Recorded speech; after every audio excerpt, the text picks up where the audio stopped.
Ever stop to think how much those little impulse buys on your phone are adding up to, and how many subscription payments are sneaking out of your bank account every single month? Before I started using Rocket Money, let me tell you, I had no idea. But the first time I logged in, I saved $435. I couldn't believe it. Rocket Money is a personal finance app that helps you find and cancel your unwanted subscriptions, monitors your spending, and helps lower your bills so you can grow your savings.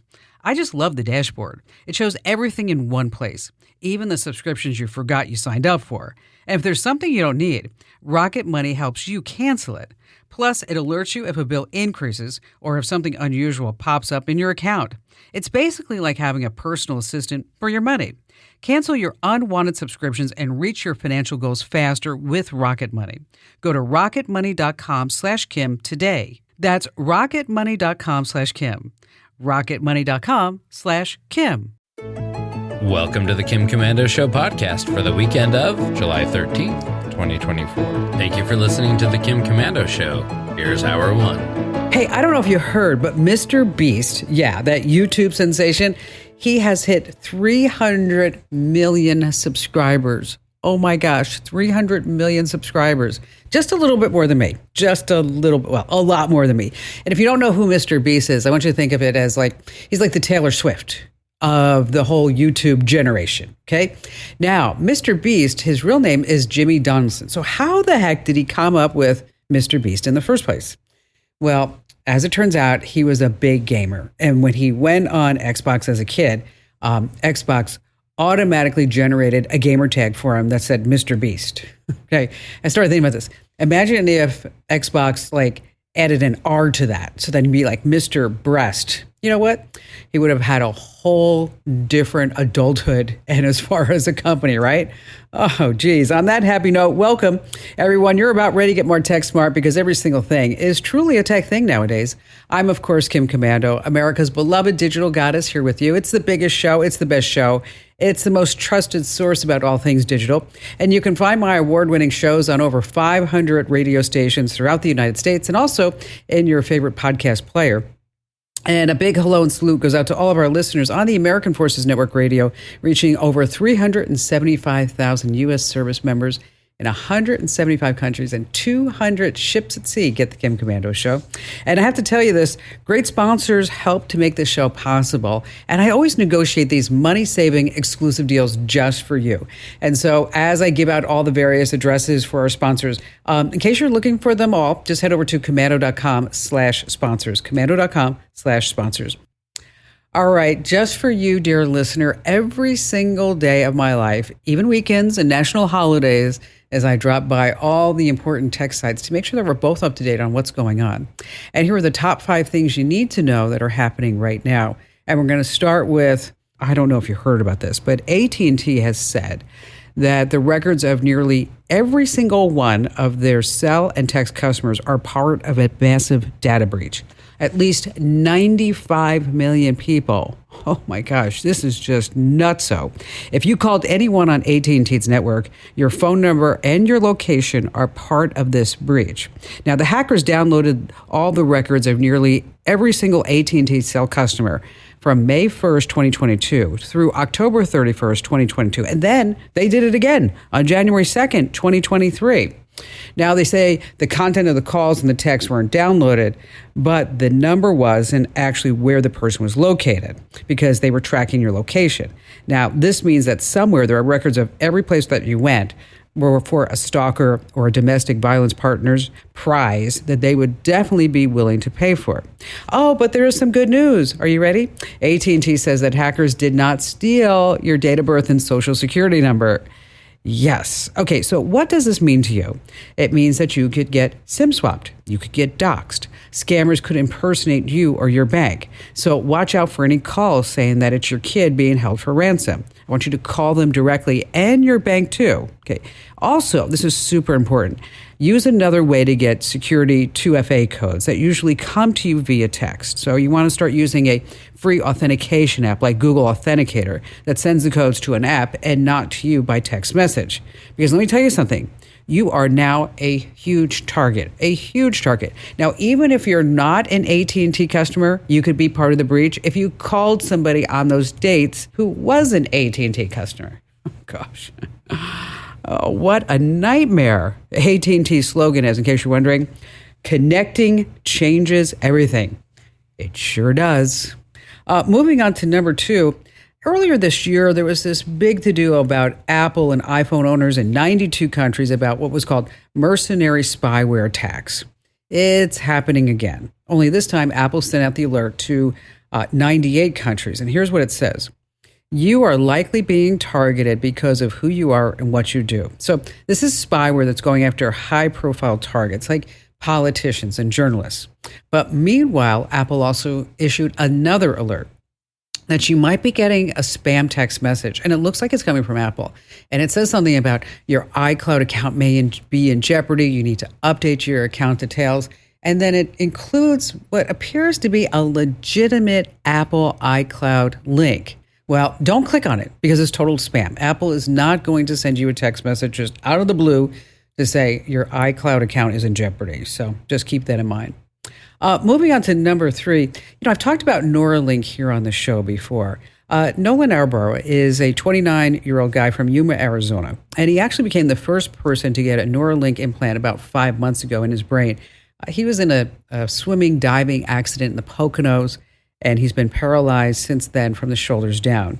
So after the surgery, Nolan has been able to play video games, check out the internet, control his laptop, all by just thinking about it. Wow. Back in May, Neuralink said that some of the wires inside Nolan's brain had shifted, but now things are stabilizing. They announced this past week that tiny wires in his brain chip are now stable. And Elon Musk, he says he's now ready for patient number 2 to get a Neuralink. Now, let me tell you something. I had a chance this past week to sit down with Nolan. He is an amazing young man. He really is. Next week, we're going to be releasing the whole interview over on Kim Komando Today and also on youtube.com/Kim Komando. So make sure that you check out in the interview because he is an inspiring individual. All right, moving on to number 4. Wow. Say you go to the doctor and they say, oh man, something's going on with your ticker. We better put a heart monitor on you.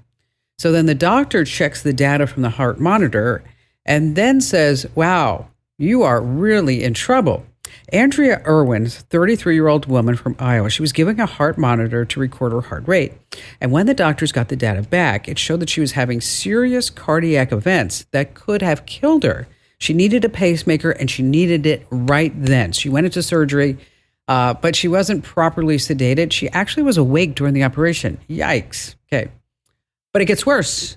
Oh my gosh. A few days later, Zoll, the company that made her monitor, posted data on her medical chart showing another cardiac event after the surgery. But she wasn't even wearing the monitor. Turns out she was getting data from another patient. Her doctors realized that she never even needed a pacemaker. Oh my gosh. So this ever happens to you where the doctor comes and say, hey, that heart rate monitor is showing like you've got big issues.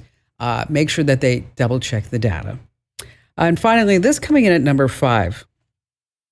There is this song going viral. Gen Zers love it.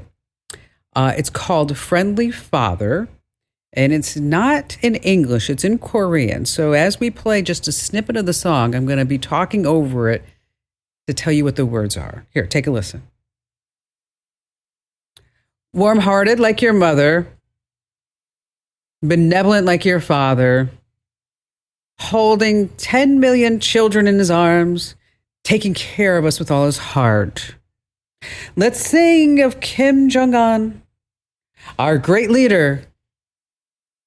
Let's boast of Kim Jong-un, our friendly father. Oh, yes. Okay, it's a North Korean propaganda song singing the praises of Kim Jong-un. Yes, that dictator, the murderer.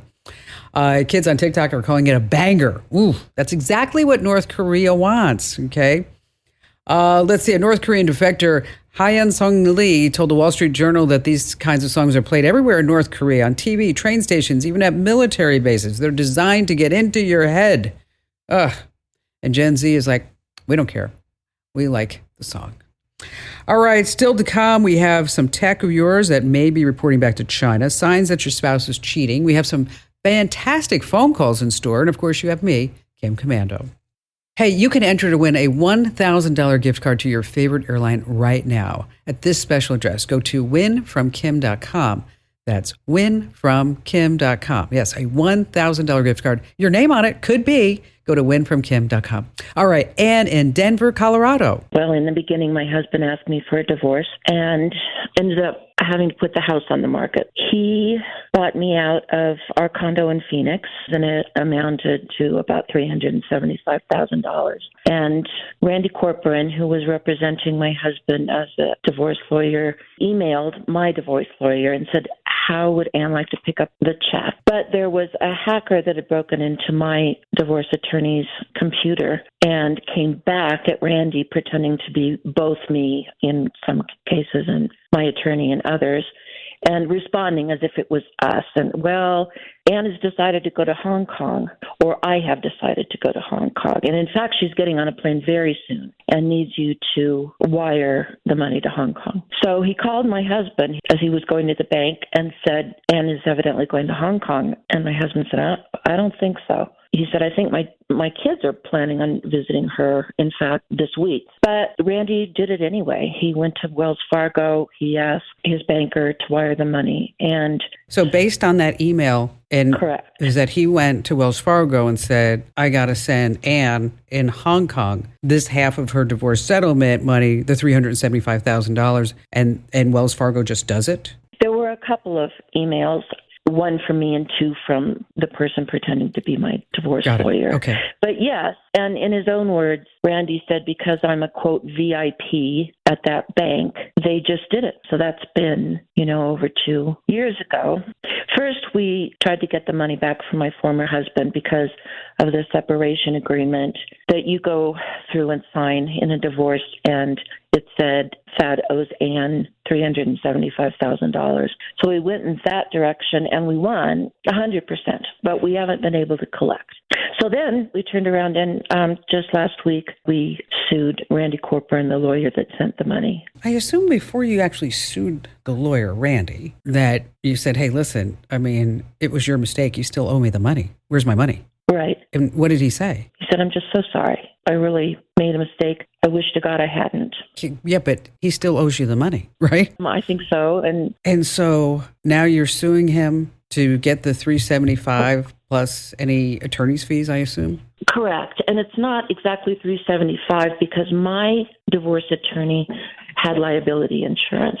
So she was more than willing to use that. It was $100,000 of liability insurance to help me. So we did not sue her. She went to her insurance company and said, my computer was hacked into, and I want to help Anne out with my liability insurance. On the other hand, Randy Corporan didn't have any liability insurance, but I did get some from mine. Okay, and so you have a couple of parties that blame, right? We have your divorce attorney that got hacked into, so she didn't have enough cybersecurity. She had a very good cybersecurity company. But how did they get in then? She shopped for the best. We asked for the cybersecurity company to come and testify in Arapahoe County, and at some point they were breached. Okay, so the cybersecurity company was breached. Correct. And so, so you have an attorney who has cyber insurance, cybersecurity, which doesn't make me think like they're a really great one because, that's their job, right? You got one job, okay? You got that one job. And then you also have an attorney who didn't have enough common sense that a woman did not actually call you or speak to you or your attorney to say, Anne is living in Denver and she's going to go to Hong Kong, but her husband said that the kids are coming to visit her in Denver. So that just doesn't, we got a lot of fingers that are pointing, right? And you are kind of stuck in the middle. I'm not a lawyer, I can't give you legal advice, but I would definitely see what was going on with that cybersecurity company, whatever it may be, because there may be some liability there that could get you the $275 that you're missing right now. Because again, they did have one job. But I'm really glad that you called in because we read about these stories, but actually hearing from a victim puts a face to it. Because, so often, and we hear about this romance scam or somebody in Europe, or in your case, Hong Kong, whatever it may be. And we just say, oh, well, that's another person. And it kind of has become white noise, so to speak, because we just, it's like data breaches, right, Ann? I mean, like every other day, it's like Neiman Marcus, 33 million people, Ticketmaster, $22 billion. The Change Healthcare affects 1 in 3 Americans at our medical records. And so I'm really glad that you took the time, because it's an interesting story, and it also serves as a reminder for all of us that if you get an email and it seems a little strange, or if it seems legit, and it may not even be legit, that you actually have to talk to the person. And because of deep fake technology, it's even prevalent now, more prevalent now than it was in 2022, obviously because of AI, is that you have to make sure that that person is legit too. Well, to give Randy partial credit, he did call before, or sometime around the time that they wired the money. And he called the phone number that was in the email. It must have been the email from me. Call me if you have any questions. Well, it wasn't my phone number, and it wasn't my email in the first place, and my name was spelled wrong, and the English was bad. But he called that number, and a lady with an Asian accent actually answered, pretending to be me. And it wasn't until Monday that he talked to my former husband, and the question he asked was, oh, does Ann have an Asian accent? And Zach goes, well, no, she's from Denver. And that's when he realized. Oh, gosh. There were a lot of red flags, a lot of different places. And, unfortunately, you are stuck in the middle of all this. And I'd love for you to keep us posted. Let us know how this all works out. And for everybody who's watching and listening right now, something seems off. Something seems even legit, whatever it may be. If it has anything to do with wiring money anywhere, just make sure that you triple check things, because I don't want you to become the next victim or the next statistic.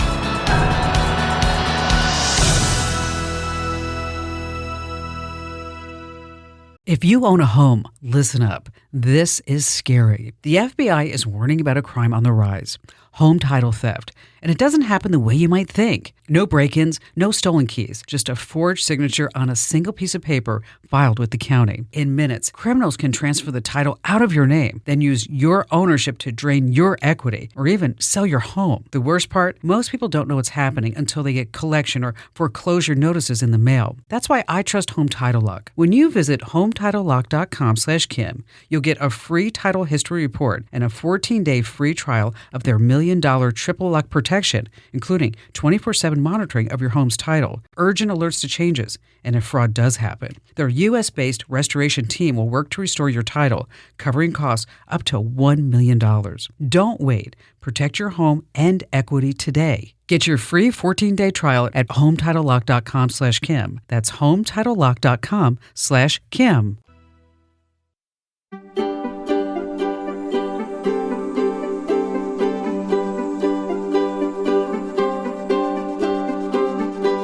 Hey, coming up, I'm going to tell you how you can tell exactly if any tech that you have in your possession right now is reporting everything that you're doing back to China. And then later on, I know it's not a happy tip, but signs that your spouse is cheating on you by looking at their tech and seeing what they're doing there. And before we go back to all of your phone calls and everything else so wonderful as part of the show, there was another huge car recall. BMW recalled 390,000 vehicles this past week. Oh my gosh. Isn't that crazy?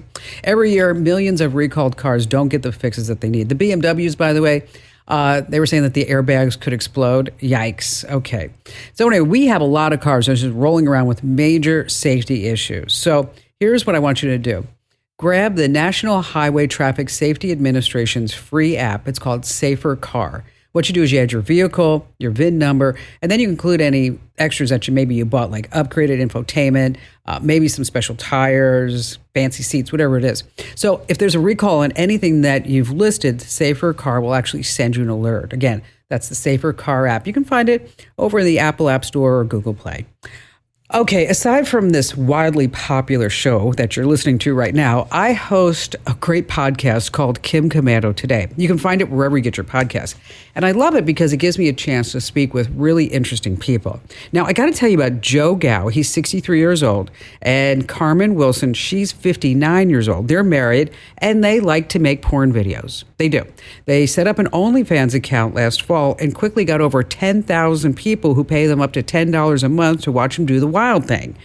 But here's the deal. He lost his job as the chancellor at the University of Wisconsin because they said he's a porn star.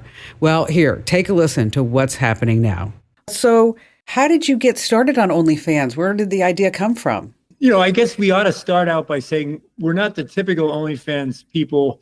We didn't set out to make money from this. It was a hobby that we enjoyed. And we thought, let's see what happens if we put it on OnlyFans. And, when they fired me as chancellor, it drew so much attention that we went from, 3 people following us to 10,000 overnight, really. Oh, wow.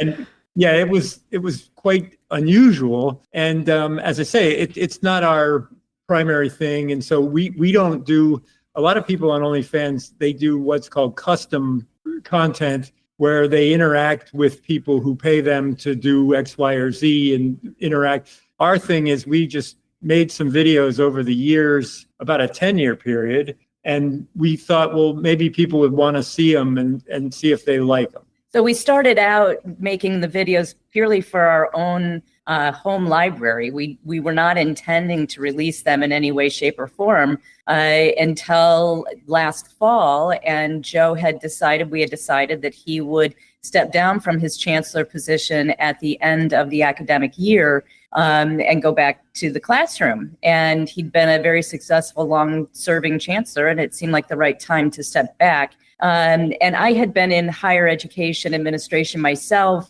and that I had some pretty negative experiences recently, and I decided that I was no longer interested in that kind of a career path. And so we were thinking, well, what next? And I like to cook. I do vegan cooking, and we've made these videos with adult talent, and we combine the vegan cooking with the sex scene. And so we thought, why not put these out there? We put them out on OnlyFans and Loyal Fans. And really, as Joe said, nobody really cared. A few people would watch them.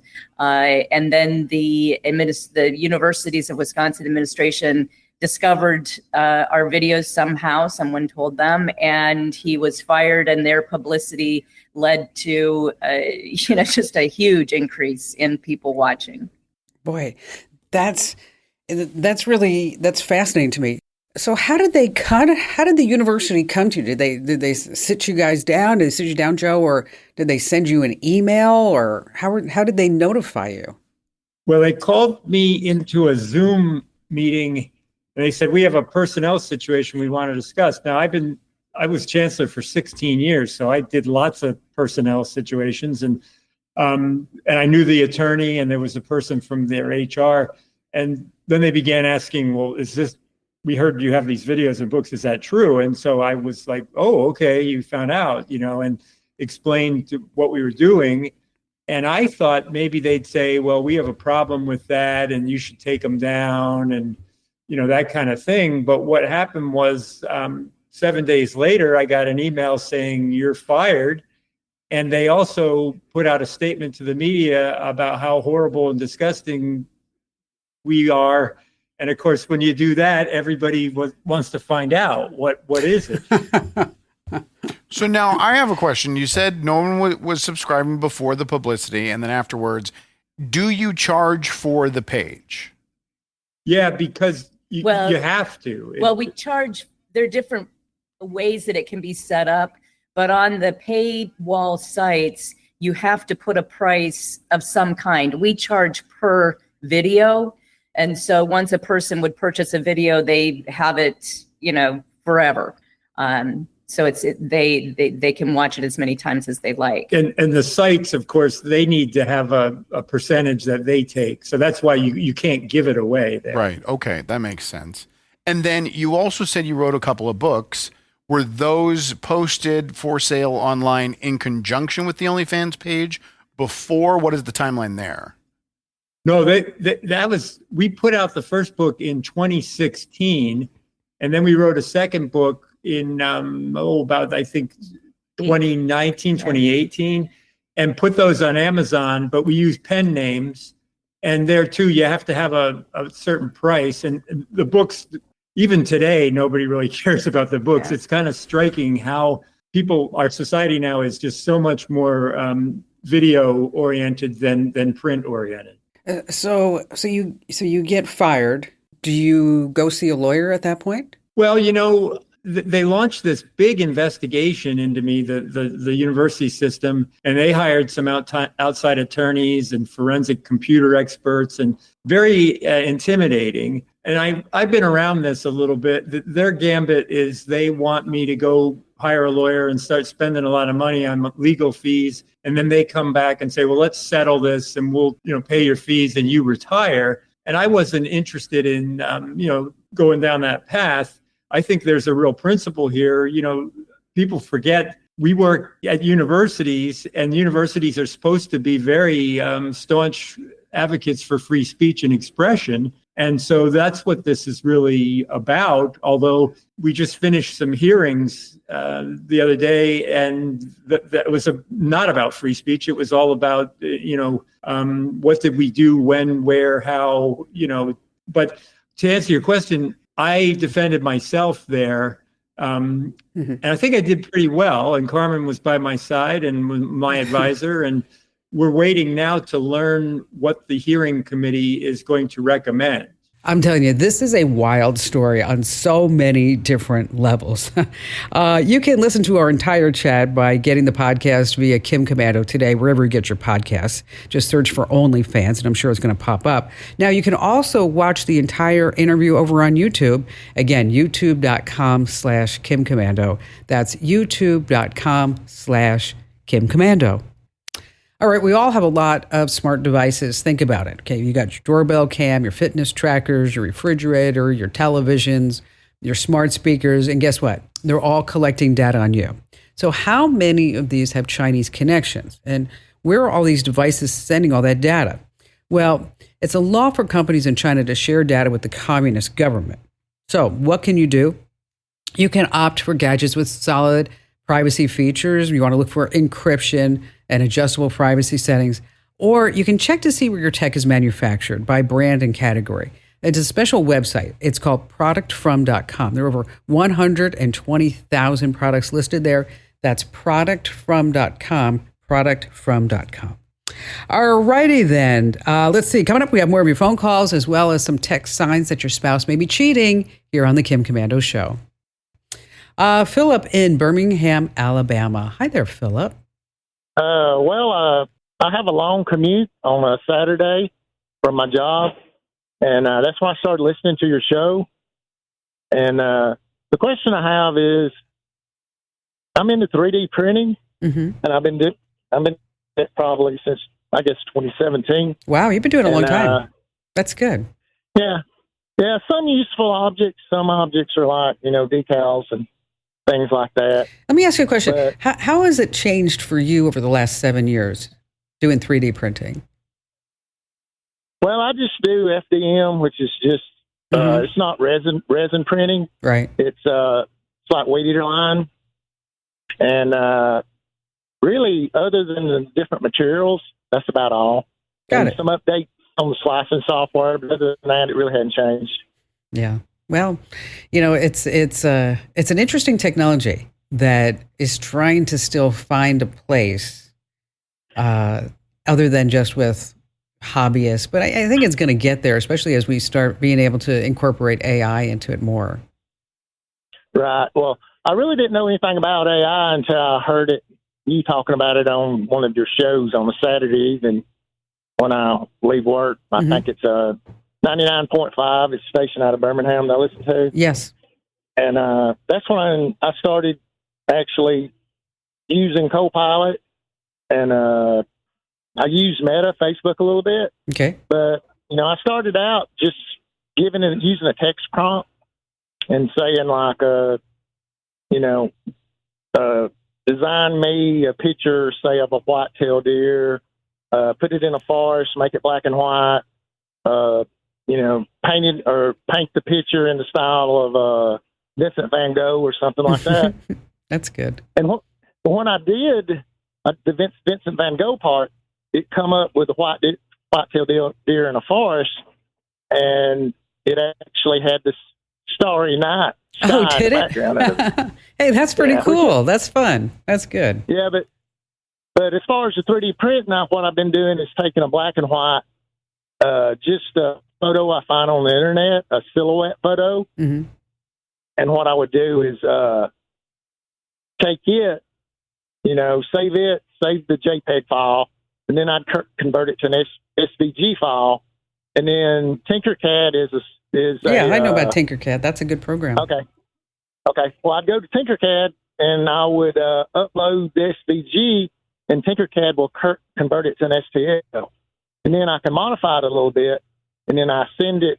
I save the STL file, and the STL file is what my printer uses. Okay. My slicing software to put it on printer bed. Got it.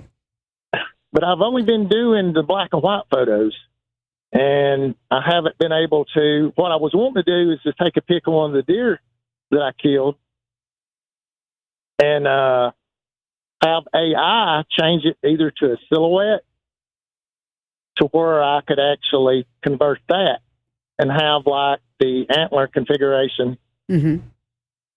saved to Tinkercad of my deer, not just something I find on the internet. For sure. And by the way, Tinkercad it's open source, folks. And if you are trying to get into any type of 3D stuff, you really ought to check it out. It's especially with kids, and you're looking for a project for them to do over the summer. It's a lot of fun. Another question I had that I've been trying to play around with was I tried to import the photo of my deer and use the text prompt to modify it like I can do with a picture of a deer that Copilot generates. Okay. And I haven't been able to do that. It won't take my pic.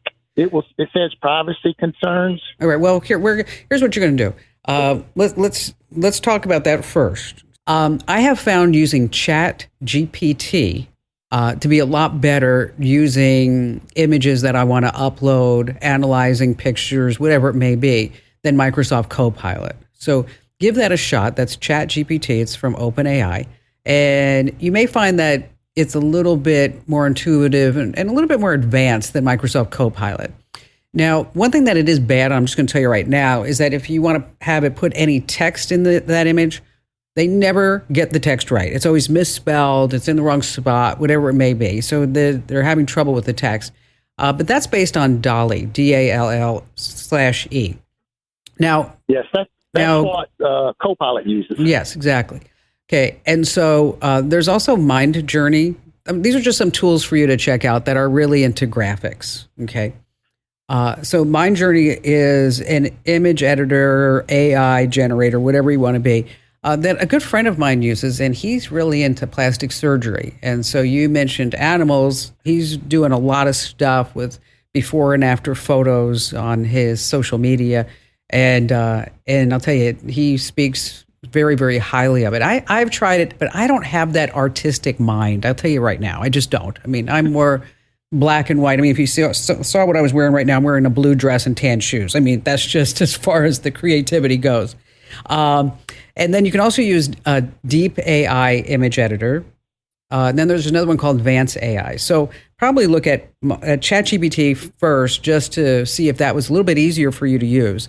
And then Mind Journey, and then Deep AI image editor.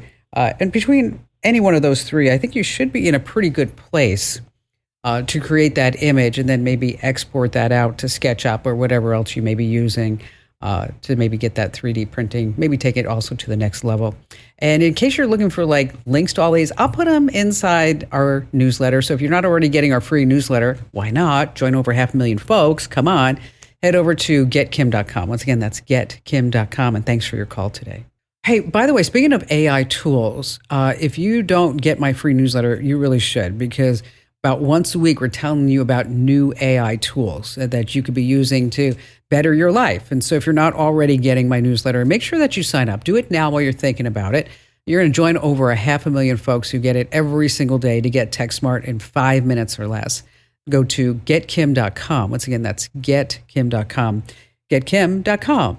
Okay, if your partner or spouse is cheating on you, of course, you're probably double checking yourself. You're wondering what you could be doing better. Where are they? What are they doing? And then suddenly you start seeing signs. You're like, oh, is that a sign or am I just being paranoid? Okay.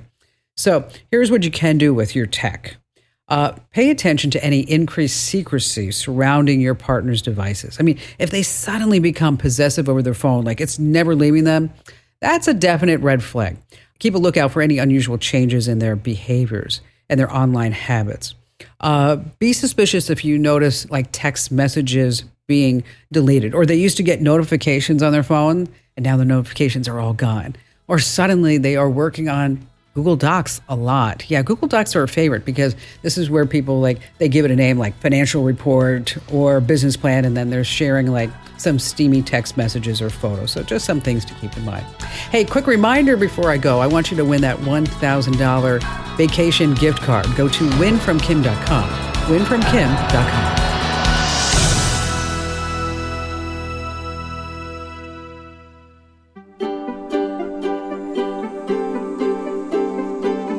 Thanks for listening to The Kim Komando Show. Here's hour 2. Over the 4th of July, Mark Zuckerberg posted a picture of himself on social media.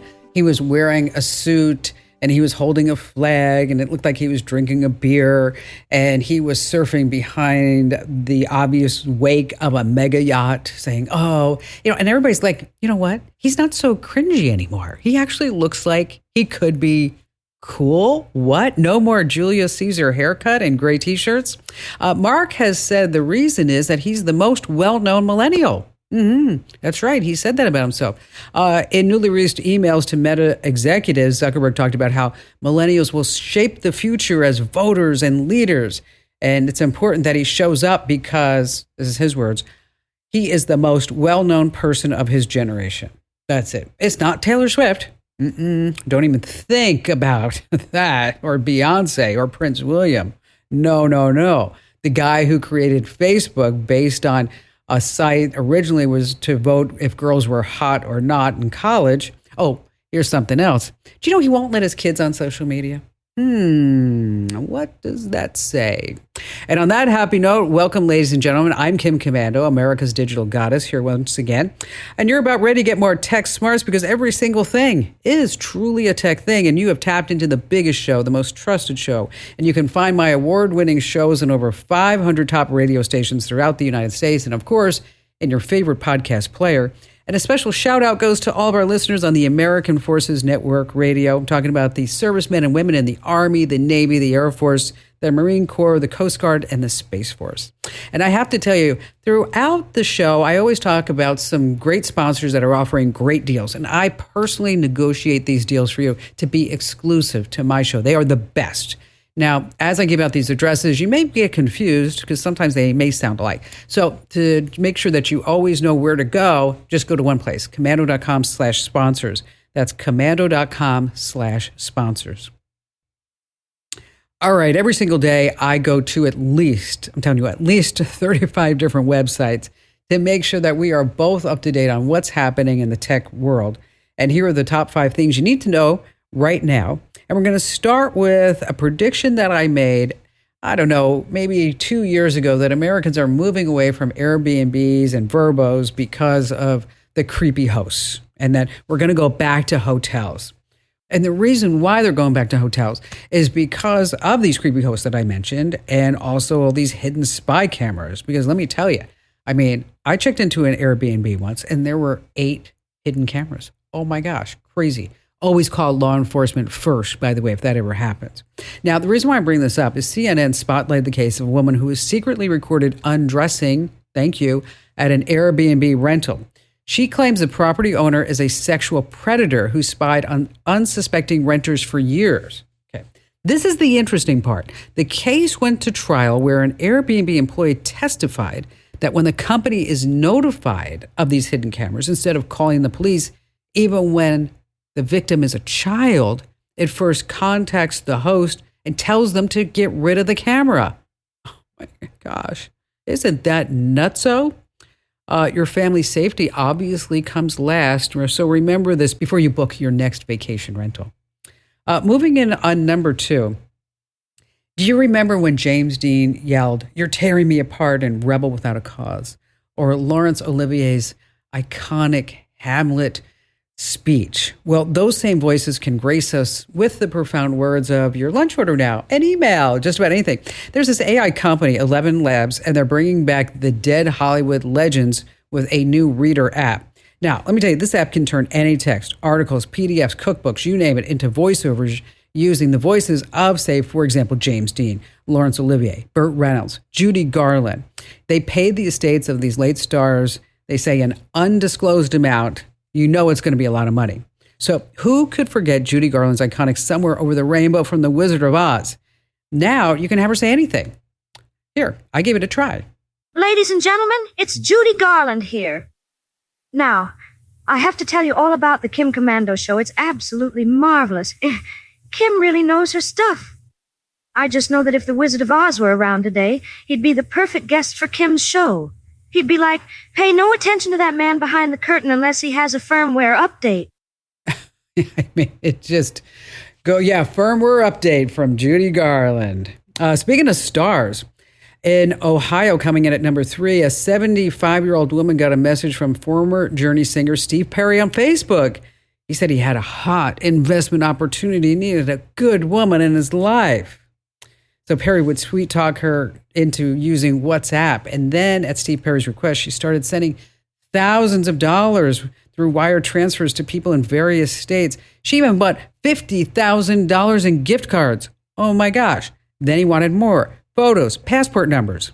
And then after all this, she goes, this doesn't seem right to me. I don't think I'm talking to Steve Perry at all. It cost her $122,000, and she won't be getting that back with open arms. Warn your family and friends. Coming in at number 4, everybody's excited for Prime Day. It's coming up here, July 16th, ends on the 17th. Just keep in mind, scammers are out in full force. They're going to be using fake emails and websites that look real to trick you. They're going to ask you to click links or open attachments. So always make sure you check for misspellings of Amazon.com and odd layouts. Make sure that your password's secure and the lock symbol, the whole deal. So just make sure that you are really, really alert to anything that Amazon sends you via email, text, that it's maybe a scam. And finally, this coming in at number 5, Hewlett-Packard. They just drive me crazy. They made their cheap E-Series LaserJet printers to require an internet connection. If you didn't have Wi-Fi, you couldn't use it to print anything. And then you had to sign up for HP Plus. Yes, a subscription. Then you were locked in. Only HP's really expensive ink cartridges worked. You couldn't escape. Well, this past week, HP threw in the towel. They're discontinuing the E-Series printers after all the complaints. You don't even need an HP Plus subscription anymore. That's right, no sheet.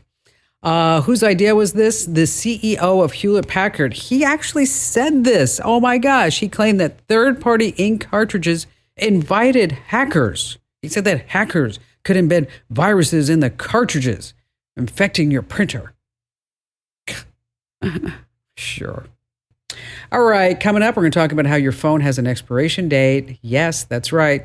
And also, if you're trying to get some exercise this summer, how AI can help. And of course, we have all of your great phone calls, and you have me, Kim Komando. I want to give you a $1,000 gift card to your favorite airline. I do. I really want to give it to you. I mean, I want to call you up and say, hey, guess what? I'm Kim Komando, and guess what you won? $1,000 to go on vacation. You'd be like, me? Me? Little me? Yes, but you have to enter to win. Go to winfromkim.com. Once again, that's winfromkim.com, winfromkim.com, and enter to win that $1,000 gift card. All right, let's get started with Dylan in Oklahoma City, Oklahoma. I am one of those annoying millennial truck drivers that went to college and decided there's a whole lot more money to be made doing that than what I got my degree in. So I'm out driving around having a good time in the oil field, and I'm like everybody else my age. I'm on Snapchat. For sure. And so I'm in a unique position where there's a lot of crazy stuff we see out here on the road. When I'm in eastern Oklahoma, I'll see alligators or black bears. In western Oklahoma, we'll see antelope or elk or crazy drivers or tornadoes. There's a lot of interesting things. And obviously, between shifting through a 18-speed manual transmission and then just a safety factor. You don't really, can't pick up your phone. And so what I'm looking for is a dash cam or something like that it's going to have pretty good video, but mainly that would be easy for me to go in and cut, some brief little clips, and transfer it over to either just my camera roll. I think would be the easiest to send to somebody. Where it's again, I see a lot of crazy stuff, but also it's going to cut down the temptation to try to grab my phone. Oh, for sure, to catch something. And so most of the dash cams I've looked at, and I have not looked real close. It seems a little bit cumbersome, to go in and try to retrieve footage. And I'm curious if there's something out there where maybe it's an app to my phone where it's really easy just to, whenever I get parked, to scroll back and find the clip I'm looking for and cut it and move it to my camera roll. You know what? You mentioned so many crazy things, Dylan. You mentioned alligators and bears and tornadoes in one sentence. I've seen it all. What? Okay, Yes. If you had to pick the craziest, the strangest thing that you have seen driving across Oklahoma, tell us that story. Tell us about it. Probably going to be a combination of a wildfire that they were in the process of putting out and a tornado, really back to back. I could not get a very good picture of it, but I got to see a little bit of both in the same scene. And then going on by, there's a couple of guys working on an oil rig, watching the wildfire and the tornado while they were working. And if I could have, I don't even think I could have got it in one shot, but somebody with a drone could have probably got a couple of guys just casually working on a pump jack, watching a tornado off to the west and a fire to the south, and not thinking anything of it. I think that's burned in my brain permanently. It's just another day. It's just another day. We got stuff that we have to get going in. Okay. Yeah. Shut down every time we see a tornado now. Well, there are all kinds of dash cams, right? I mean, anything between $50 and now even like the new Corvettes have them built in, but you have to pay a monthly fee for that.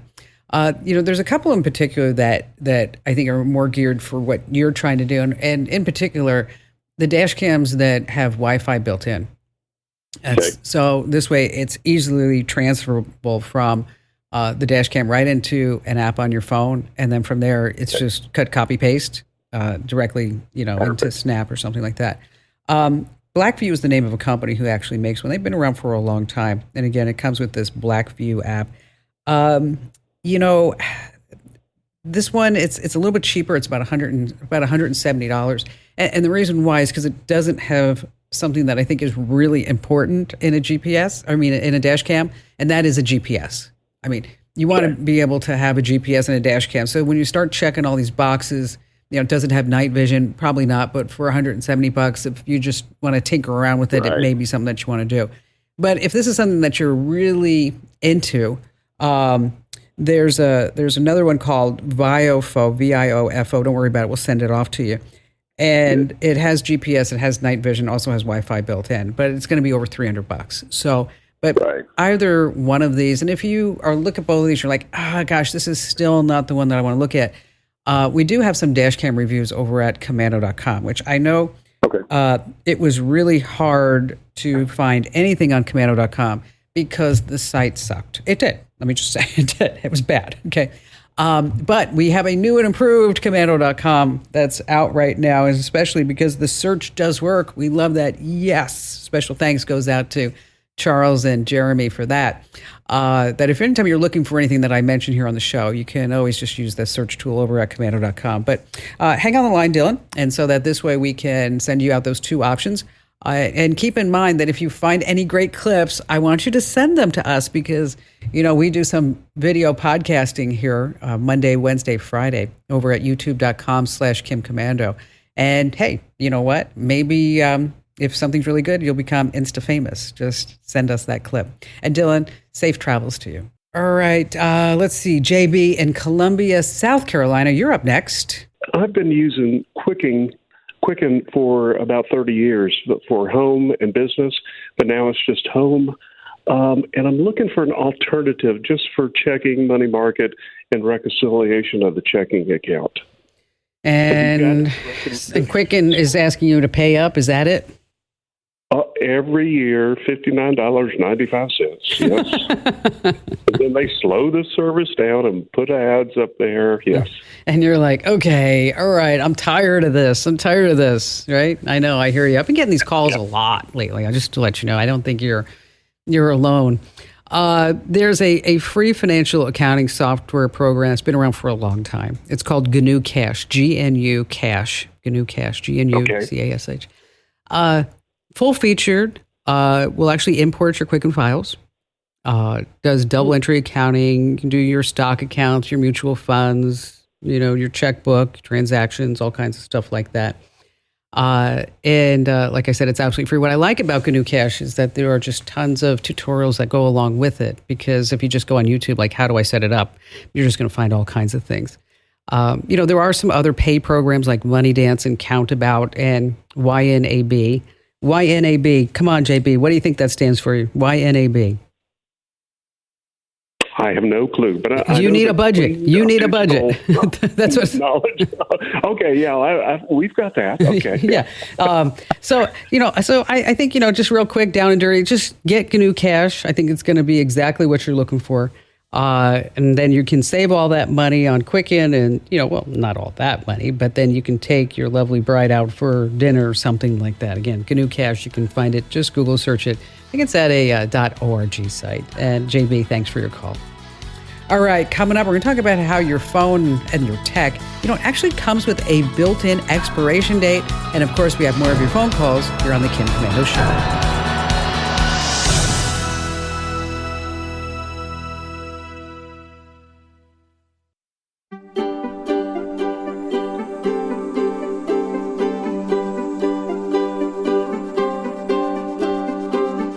I know it's hard to believe, right? But if you've been around tech for any amount of time, you know that it's called planned obsolescence, okay? An end of life date. Anything that you buy in tech, it has an end of life date. So before you buy something, you need to know what that date is. And we'll be talking more about that. And of course, we have more of your phone calls. And before we get to all that, because it's summertime, maybe you're traveling and you're maybe using Uber. And Uber can get really expensive. So here are some ways that you can save on your next Uber. Number one, open the app and choose your ride. Then close the app. Wait 5 minutes. Okay. Now, this is assuming this is not a surge type pricing, like you're by a concert or you're by an airport, for example. If you're trying to leave the airport, you want to wait 5 minutes and then reopen it. A lot of times I find that the fare has dropped by at least 10%. Now, another smart move is to use apps or features that alert you when the fares drop. So Uber's app actually lets you set fare estimates and alert you for regular routes. So this way you can book your ride when the prices dip. And finally, this is not for everyone, of course, is that there's Uber Pool. It lets you share the ride with other passengers just headed in the same direction. Okay, aside from my show here, I do a wildly popular podcast called Kim Komando Today. That's every Monday, Wednesday, Friday. We actually do it live on YouTube at 11:30 a.m. Pacific time, 2:30 p.m. on the East Coast, but you can always catch it on demand. And again, that's at youtube.com/Kim Komando. And then it's also released as an audio podcast, so you can take it on the go. But what's different about it gives me a chance to actually sit down and talk to some really interesting folks. And let me tell you, after I spoke to Michelle Chandler, I thought to myself, I don't know if I'm ever going to go into a department store dressing room in my life again. I just don't think I will. You see, she was in a Nordstrom when she saw someone recording her with her phone in the next stall. Here, let's just take a listen. Michelle is joining us right now. Michelle, let's start. How'd you see the phone? You just looked down and it was there?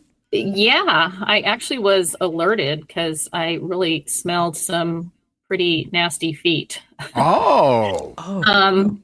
Yeah. So I was kind of alarmed at first because I shop Nordstrom's and Nordstrom Rack pretty frequently.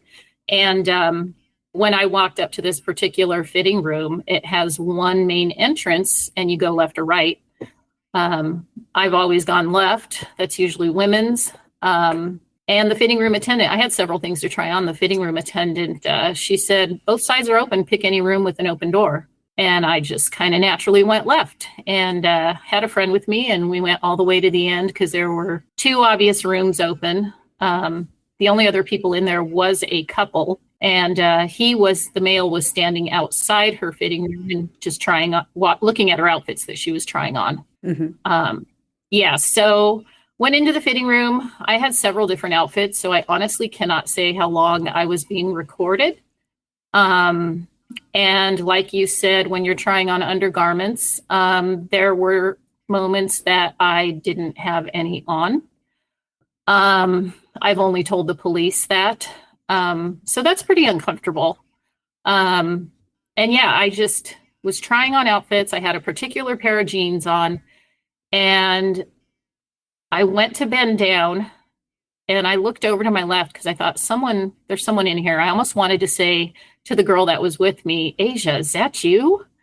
And then I thought, there's someone else in here. That'll be rude, and I looked over and saw his shoes. They were men's shoes and filthy socks. And then his iPhone camera was pointed directly at me.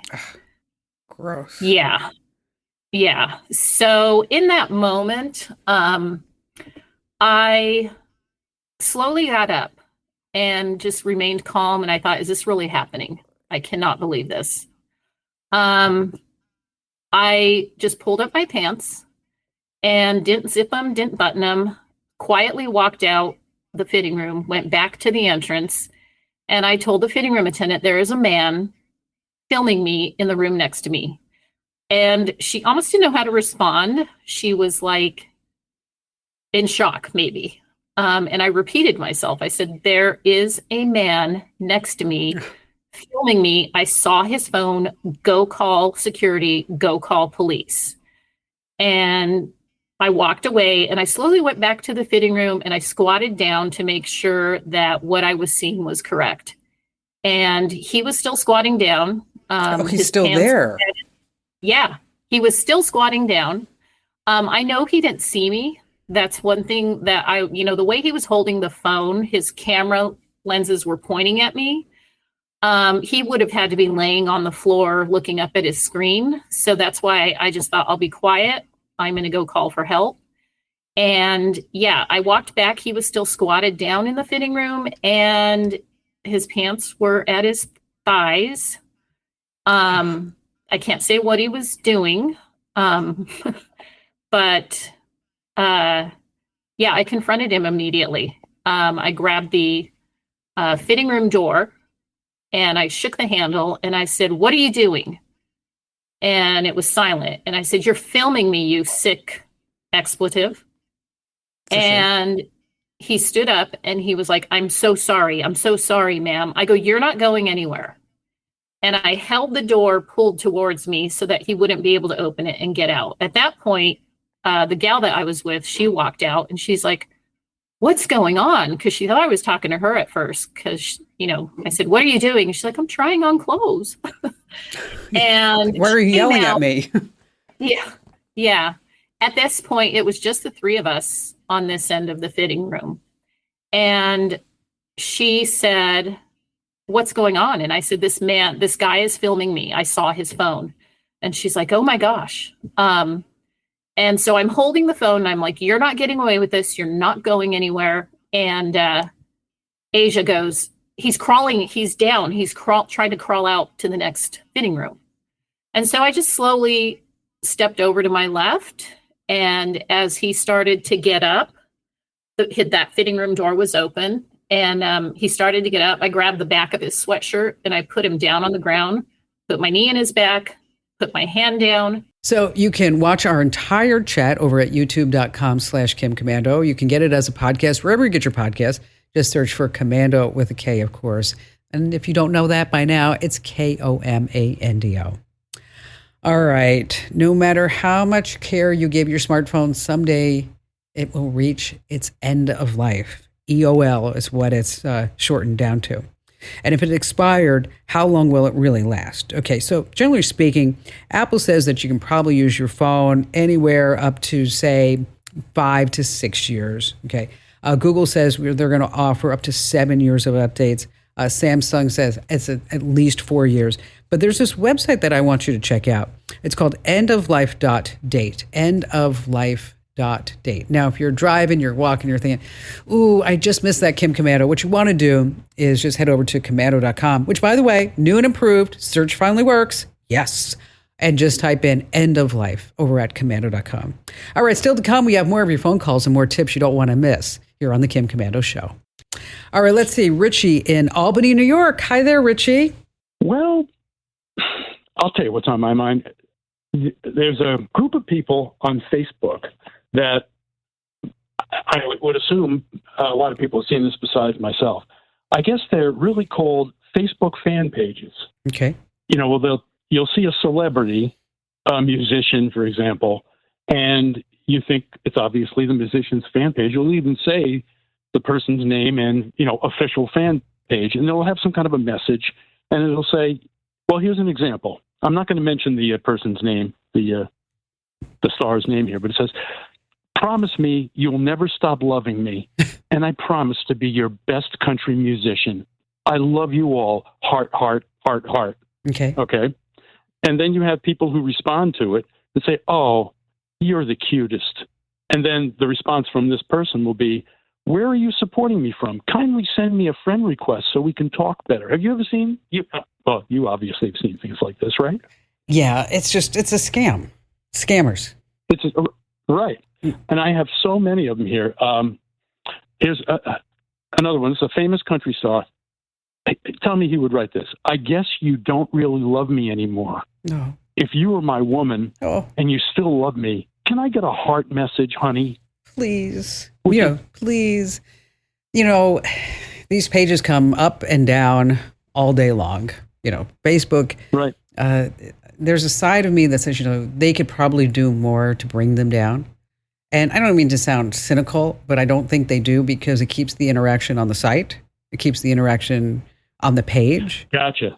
That's true. That's true. And so, when you respond, you're responding to a scammer who's going to say, you know what, I just love you so much. And I've been looking for someone just like you. And because I travel the road so much, and I know I have all these women coming after me, but you're really the one that I want. You are. Yeah. But we can't really talk on Facebook. Let's go ahead and let's go on WhatsApp. Or in your case, it would be, I'm so glad that you hearted me, and this is going to sound really strange, but I just have a feeling that you're a really good person, Richie. And why don't we go on to WhatsApp? Because I have an aunt who can make so much money in cryptocurrency. If you're interested in making some quick money in cryptocurrency, I'm happy to introduce you to my aunt, but we have to do that on WhatsApp. Oh, I thought you were saying this to me for real. No. I was going to do that. No. And that's what the scammer's going to say. And so then you go on, exactly. You go on to it, and then, it's a whole pig butchering scam in which, people don't want to believe. So what are the possibilities?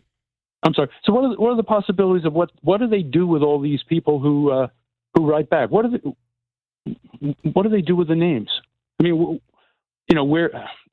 where do the next scams come from these people? I know I get text messages all the time that are fake scams. Is that where they come from? They collect these? Well, they're collecting that. And then, if you respond, and then they have a whole list of people who are responding. And then with AI, they can automate a lot of these responses so it will feel warm and personal and individual. Right. And really it's just AI doing. But it's really just a trickster. That's all it is. And somebody who's trying to steal your money. And, keep in mind, this isn't some kid in a basement anymore. I mean, this is truly organized crime. I mean, there are facilities in Asia where, honest to gosh, people are prisoners there.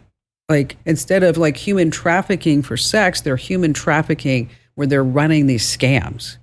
And they are made to work 16, 18-hour days. And they have to collect so much money or else they'll be beaten. I mean, so this is the state of the scam industry right now. So it's not just, the days of those Nigerian emails. I'm a prince in Nigeria. You know what? I'm going to, those days are long gone. I mean, that's it. Forget those. I mean, that's nothing. That was how it all started. Now it's really really frightening out there. So you do have to be careful. So if you ever see these fan pages, just stay away. Don't even bother.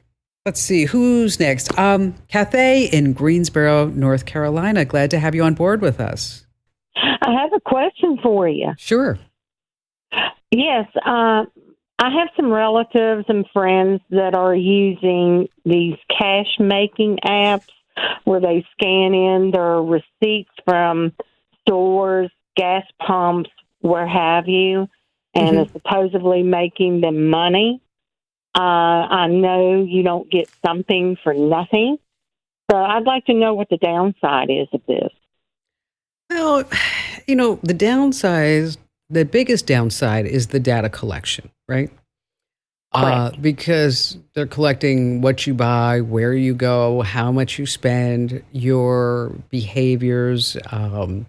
Then they're sharing your habits with who knows who. Okay. Exactly. Yeah. And then they're going to be feeding you ads about who knows who and what knows what. They may be have access to your phone number, to your email address, because this is the way that they can contact you. You can certainly read the privacy policies, but nobody ever does that, right? No. And so it's really a matter of personal preference. I mean, are you okay with giving out all your personal information that's going to be sold, or are you not, for whatever it may be? Maybe it's 10 cents off a gallon of gas, right? Or maybe it's a couple of dollars back because you spent $20 at Target or whatever it may be. And also take a look at permissions and access that some of these apps have. Of course, now if you're going to be scanning a receipt, guess what? It needs access to your camera. It's going to need access to your location because that's going to be tied to where you are when you purchase something. So what you can do is, maybe try to avoid oversharing. Look at the app reviews to see if other people are getting spammed or they're getting a lot of, weirdo text messages because they suddenly signed up for this. Keep in mind that this is never going to replace a job. This is never going to replace something like an employment. This is maybe a couple of $100 a month and maybe some gift cards along the way, or maybe you're going to be saving money, like I mentioned, on gas, or maybe you get $10 back at the grocery store. So if you're okay with giving up all your information for that, then that's the way that it is. But if you're not, then just avoid using them. And thank you for your call. Did you know that you can have a personal trainer, a personal trainer, by using artificial intelligence? You see, these chatbots like ChatGPT, Gemini, Copilot, and Perplexity, and all the other ones, they can create a fitness routine for you in just seconds. So you can ask them the right questions or prompts. That's what we say in AI lingo is prompts, not questions. So you want to start by saying, I need you to be a fitness trainer, okay? I'm a 45-year-old woman getting back into running. Give me a weekly schedule that is not too hard for me to use, and I want to be tracking my time, and I want to start doing distances so that maybe in 6 months I could do a half marathon. So I tried it, and I got a 4-week running plan. Then I also said I want to build my upper body strength and feel less tired in the afternoons. What should I do? And that's when AI just whipped up all these exercise, a schedule, and even a meal plan, which we all know, heavy on the protein.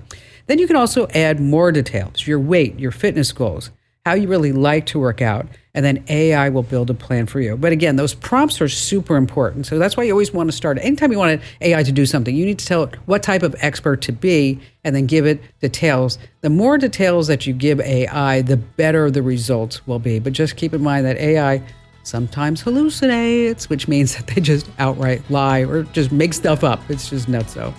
Hey, just a quick reminder, if you haven't already, make sure that you enter to win that $1,000 vacation gift card right now over at winfromkim.com. Once again, that's winfromkim.com.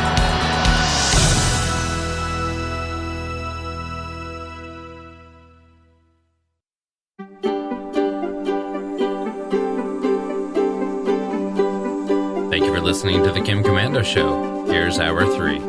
Oh my gosh, the internet is so excited about this. All these tech blogs are like, it's finally here. The major Apple announcement we've been waiting for. Oh gosh, this is going to change the world. I know. I'm so excited. I can hardly even share it with you. I think I might cry. Yes, all these tech blogs. I saw it at least 10, 12 different places this past week. They're talking about iOS 18, the beta version. It's going to be here in September. So, I know the anticipation is making you wait. I know you're singing that song. Okay. Guess what's coming in iOS 18? Are you ready for it?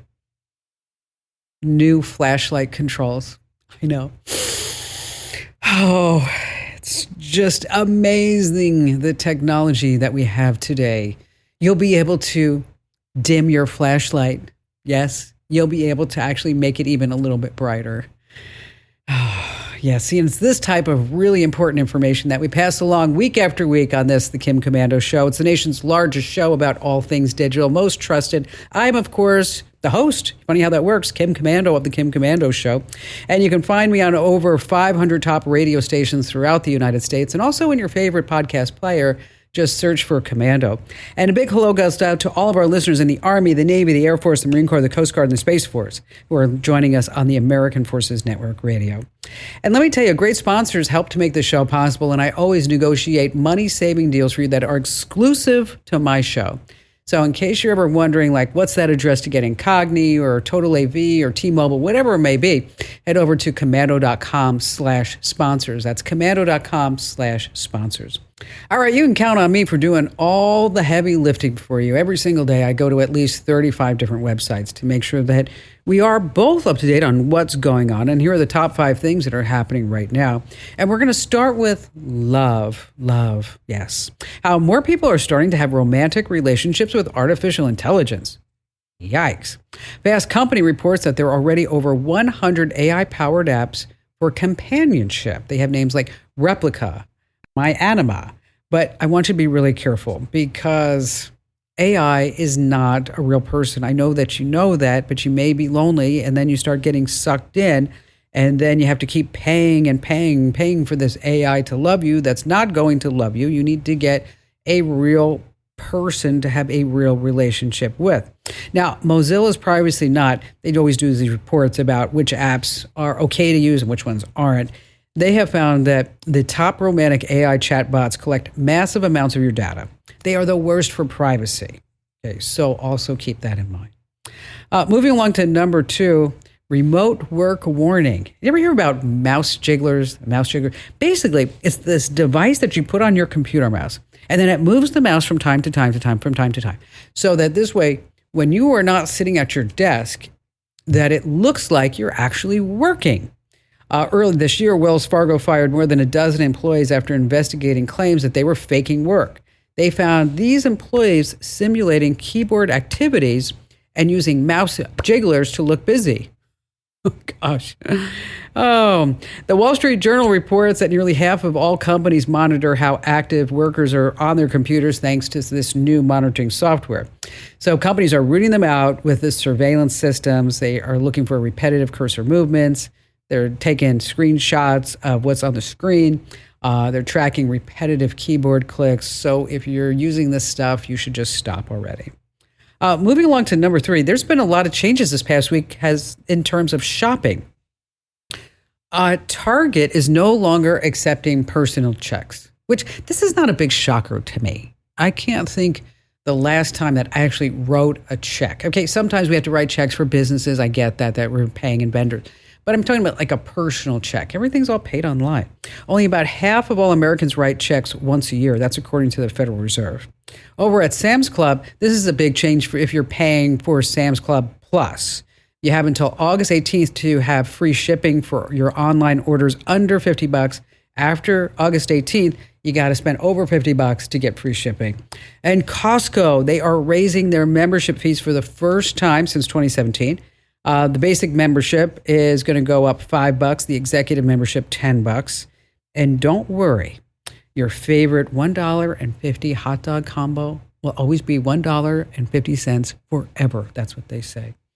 I was in Costco not too long ago, and I don't know why I said this. Sometimes I say things. Anyway, the kid asked me, he said, do you want a box for all this? I said, I just want to pay for them. Okay. People are so violent today. You looked at me like, what? I said, like boxing. It's like, okay, forget that. All right. Google had a whole slew of updates this past week. First of all, dark web reporting service is going to be free to everyone. On your results page, you're going to see any personal data that has been stolen or found in a data breach. That's going to be rolling out this month. Also, Google and Apple are teaming up finally, so that if you want to transfer your photos from Google to Apple, is that now there's a new data transfer tool. Yes, Apple says it's going to take a few hours or even a few days, but at least it will be automated. Oh, and Google Maps has some changes. They're adding a speedometer and speed limits inside the app. If you want to disable it, just go into your settings. Oh, and also with Google Maps, guess what else? Advertising. Yes, more ads. I love that. On Google Maps is that as you are driving around, if you pass a McDonald's, an ad might just pop up. And you'd be like, I just want the directions, please. I don't want any ads. And finally, this coming in at number 5. We all have these words that people use.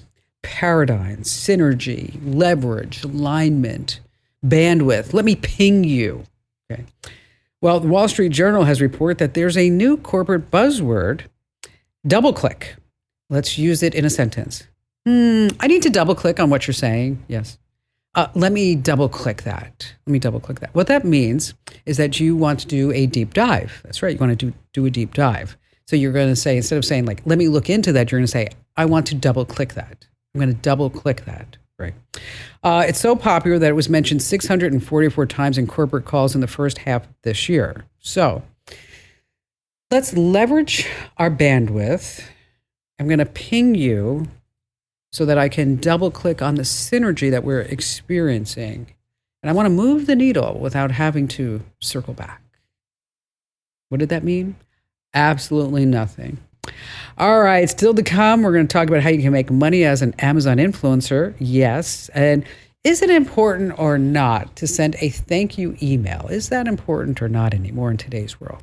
And of course, we have your phone calls, and you have me, Kim Komando. Hey, if you have not already entered to win that $1,000 vacation gift card, what the heck are you waiting for? Do it right now. Go to winfromkim.com. That's winfromkim.com. And I know you're sitting there going like, there's got to be a catch, Kim Komando. The catch is that you have to get my newsletter for free at least once. That's it. That's all you need to do. Go to winfromkim.com to win that $1,000 vacation gift card. You need a vacation. I can see it on your face, okay? Go to winfromkim.com. All right, how about we start with Mary Jo from Indianapolis. Glad to have you with us. Well, I have a question about our church setting up online payments for donations. Okay. We are at St. Nicholas Byzantine Catholic Church, and we're an old congregation. It's 101 years old. Oh, how beautiful. And people are getting, up in age. We still just make our donations with a church envelope. You bring it to the church, and somebody actually physically counts the money, et cetera, and then takes it to the bank to be deposited. But we do have our children, like my grandchildren. I have a daughter in Seattle. She would still like to donate to the church, but there's no easy way to do it rather than her just mailing a check. So we're trying to figure out how are we going to be able to, upgrade our ways to donate to the church. So, you could always put, the easy way is you could just put a donation form right on the website of the church. Okay. You can accept that through PayPal, and PayPal will take a credit card. So if somebody doesn't have a PayPal account, although I think everybody does, not everybody, a lot of people do have PayPal, that you could just take a PayPal donation like that. If you wanted to take it a step further, you could create a QR code. So when somebody, I actually saw this at a Catholic church recently, because I'm Catholic. Okay. And I saw they had a QR code by the candles. I thought that was funny. And so instead of just putting, $2 or $5 to light a candle for somebody, is that they're all that was gone. It was just a QR code.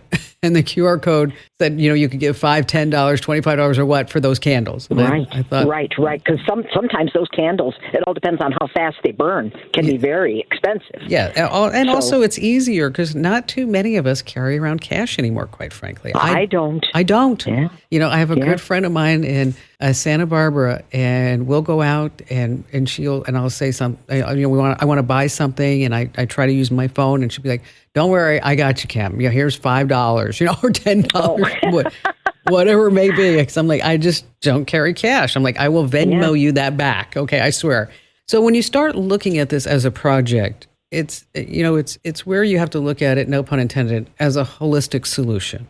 Okay. Okay. How much do you want to do this, and how far do you want to take it? So it's not just donations from a QR code inside church. Maybe it's on the website. Maybe there are things in the gift shop, whatever it may be. That for now we're going to try to figure out how to take donations multiple places where maybe we didn't even think about before. And that's where I never thought about that. We do have a gift shop. Yes, so that's where you have to look at every different touch point at St. Nicholas on how, where are the different ways that we can give. I mean, we don't want to put a QR code on St. Nicholas outside, okay, because that's tacky. Okay, we don't want to do that. Okay. But that would be funny. That would be funny. Okay. Yeah. But maybe there are other places where you have naming rights, right?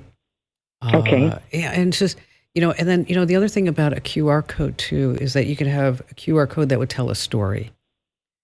So what I mean by that is that, you could put a QR code on St. Nicholas, but when somebody holds that up, it goes to a video about St. Nicholas and the history of the church. I know we're getting off. I know I'm getting off of it's a long history. Yeah. I understand. I'm getting off of just the donations. I'm just saying that because I was making fun of putting a QR code on St. Nick, but but there are things that you could use that for that the younger people would use and appreciate.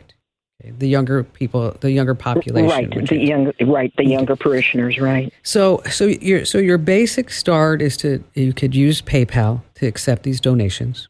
Okay. Now, if you are looking at where you want to process these donations, you want to keep track of the donations, you want to thank people, and maybe if we call them whales. If there's a whale in the midst, you're like, okay, well, we need to have a new chapel, and we're going to do donor matching. Then I want to be able to contact those people so I know who they are. And so that's where you look at, let me give you 3 options. One's called Donor Box, just like it sounds, Donor Box. Right. Another one's called Tithely, Tithe. Tithely. Okay, sure. And another one's called Givelify, give and then Lify, Givelify. There's a whole, I didn't know this until I became really involved in Phoenix. I go to a place called Mount Claret. If you're ever in Phoenix, Mount Claret is on the side of Camelback Mountain. And it's primarily a retirement retreat for priests and nuns and deacons. Oh, okay. Okay, it's just beautiful. Let me tell you, Mary Jo, it's just stunning. And I'm a big supporter of the church and the chapel there. Yeah. And I'll tell you a quick story. Is that so Deacon Tom came to me and said, we need to redo the chapel. Would you and your husband, help us out? And I, absolutely, what do you guys need? And so this has been, over several years, we've been doing this. So about 3 years ago, we were there, and it was the deacon and 2 of the priests and the architect and the person who was in charge of all the donations. Okay. And they said, would you guys like to contribute? And I said, absolutely. And Barry said, yes, of course. And they were showing us all the plans and things like that. And then I said to them, does this come with naming rights? And they said, yes, of course. What would you like? And I said, well, what I would like is the Kim Komando Confessional, all Ks. And okay. And they you should have seen their faces, Mary Jo. They just went white. And then I started laughing, and you could see like they were all of a sudden relieved, like, thank God she was kidding. Oh. Yeah. I'm They were like, oh, no. Yeah, they're like, okay, so what do we say to this? KKK, Kim Commando confessional. I'm not sure this is going to work, Yeah, So right. anyway, Yeah. It was just a joke. It was just a joke. Just trying to lighten things up. So anyway, take a look at DonorBox, Tidely, and Giveify. And then if you need any help afterwards, wondering, take it to the next step, whatever it may be, Mary Jo, just give me a call back, but also check out just doing a simple donation form using PayPal. And again, thanks for your call. All right. So have you ever thought about being an influencer on Amazon? And get this, you don't need to be some pretty young thing to do that either. You can do this right now. I'm going to tell you how you get started and how much money you can make. So you don't want to leave me now. And again, we got that. And we've got more of your phone calls and more tips that you never want to miss here on the Kim Commando Show.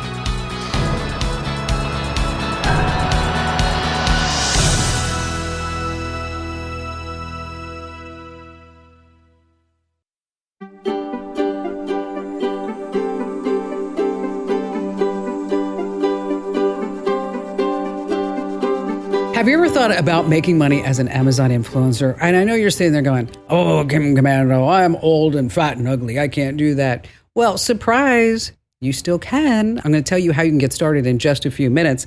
And then later on, is it still important to send a thank you email in today's technology-driven times? Is it still important? Spoiler, it is, but I'm going to tell you more about that. And before we get to all of that in your phone calls, it's time now for Ali Seligman to join us here on the show, our amazing content queen. Hi there, Al. Hi, Kim. You really got me with that. Kim, I'm old and fat. I'm not going to be able to do it. You can. You can. Even if you're old, fat, and ugly, you can be an Amazon influencer. Amazing. Anyone can do it. Anyone can do it. All right. So I know we're talking about jobs and interviews. We sure are. So I did a little homework. Okay. I know. She prepared. What? Amazing. And I looked up what some interview questions are at some of these top tech companies. Oh, boy. Okay. Is this one where I have to figure out how many tennis balls go in a jet or Well, something? that's actually one of the first ones is Google. They ask people how many golf balls can fit in a school bus. Okay. How many golf balls can fit in a school bus? 25,000. They don't even want the answer. They just want you to tell you how you would figure it out. Oh, okay. Great. Thanks. You know what? I do think every week here in the office, we ask some random question to that's true. Have a loser who then has to spin a wheel and do a funny thing. I feel like those questions are actually making me a little bit better at those kind. Yeah, because what was the one? How many paper clips are made in the United States? That was one where a lot of us looked at each other like, I know. Amber guessed 86,000. I was like, oh my gosh, she's in charge of our finances. I'm like, where did that come from? Okay, Apple says, if you were a pizza delivery person, how could you use scissors? What? How could you use scissors if you were a pizza delivery person? Okay, you'd cut the pizza box open, I guess they say. Is it so it's a riddle? Yes. Okay. Or you could cut receipts. Okay. That's what I'm just telling you, this was the question, that was the answer they were looking for. Okay. This one you can do. Explain a database in 3 sentences to your 8-year-old nephew. No. A database is like a big electronic filing cabinet where we store lots of information. It helps us keep things organized and find what we need quickly. That is actually a really good one because you're taking something super complex and you're breaking it down into something that's easy to understand, which is actually a professional segue into a job that we're hiring for. Wait, you didn't let me finish. There's more? Yes. Because there's 3 sentences. Oh, go. Okay. Just like how you put your toys in different bins, my little 8-year-old nephew. And after how you pick up your toys, my little 8-year-old nephew, so you can find them easily later. Okay, I don't know what 8-year-old picks up their toys and organizes them into bins. But, I remember when Ian was little, okay? I was just like, I'll tell you what I did. Is it was almost like a shovel. And I would just go in and just just go in there and do it. And one time, Barry, this is true, Barry went into Ian's toy box and he picked out a block. Okay. And he put the block in the middle of the room, just middle of the room. And then he started running around the block. And I said, what are you doing? He said, I'm getting my exercise like you. I'm running around the block 15 times. And I'm like, that's not exactly what we talk about running around the block. So anyway, but these questions that people, that companies do ask. Yeah. Okay. I mean, it is, we are hiring, right? We are, yes. And some of these questions, so I don't ask questions like that when I interview people for a job, but I do ask stuff that maybe, you're not going to just Google a list of like, okay, marketing interview questions. I'm going to ask you different stuff. I think that, those questions all have their use, right? They're pretty smart because they're trying to see how you think. And that's what I'm always trying to do when I interview someone. But we are interviewing some people. Our team is growing, Kim. I know. We have a lot of openings. We're looking for a marketing person. We need an editor. Yep. We need people in sales. We need, Also an events manager to handle events. Okay, great. Too, because as we are rolling out these webinars, we need somebody to be in charge of that. That's true. So this is a whole team we're looking for. And I figured while we're talking about hiring and plugging that, yes, go to komando.com. At the bottom, you can click careers if you're interested or know somebody who's really smart that should work with us. But I look at a lot of resumes. I see a lot of stuff. And I see a lot of stuff that makes me shake my head. I see a lot of stuff that makes me sad. Sometimes I see stuff that makes me mad. People are either pretty good or awful at writing resumes. And I want to help you, the person listening, or maybe you have somebody in your life that is looking for a job right now, and they're one of those people with an unfortunate resume. Like, let's make it better. For sure. Okay. Yes. Let's start with length because this is the easy one. I don't want to see a resume over 2 pages. Oh, God, no, please. See? No. I have gotten 4 pages, 5 pages, a 7-page resume. That's horrendous. Nobody wants to see that. All that tells me, it doesn't say, you have so much experience. It just says you don't know how to cut things down. Yeah. And you don't know how to prioritize. And that's bad. I remember I got a resume once for a gal who wanted a marketing job. Yeah. And it was like 1 and 2 pages. And then she included like 4 pages of her in bikini shots. I'm like...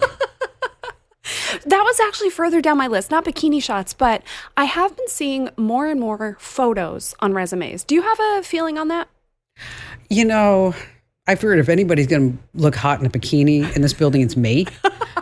But I really think that photos, maybe a link to the photos, but not as not part of it. Yeah, I'm a little traditional in that way too. I think, great, put a link to your LinkedIn if you want me to see your face. And it is sometimes nice to be able to attach a face to a name, but I think a big picture of you on your resume, it's not for me. No. So, contact info. You don't need to put your full address on your resume, people. Put your city where you are looking for a job. If you already live in that city, great.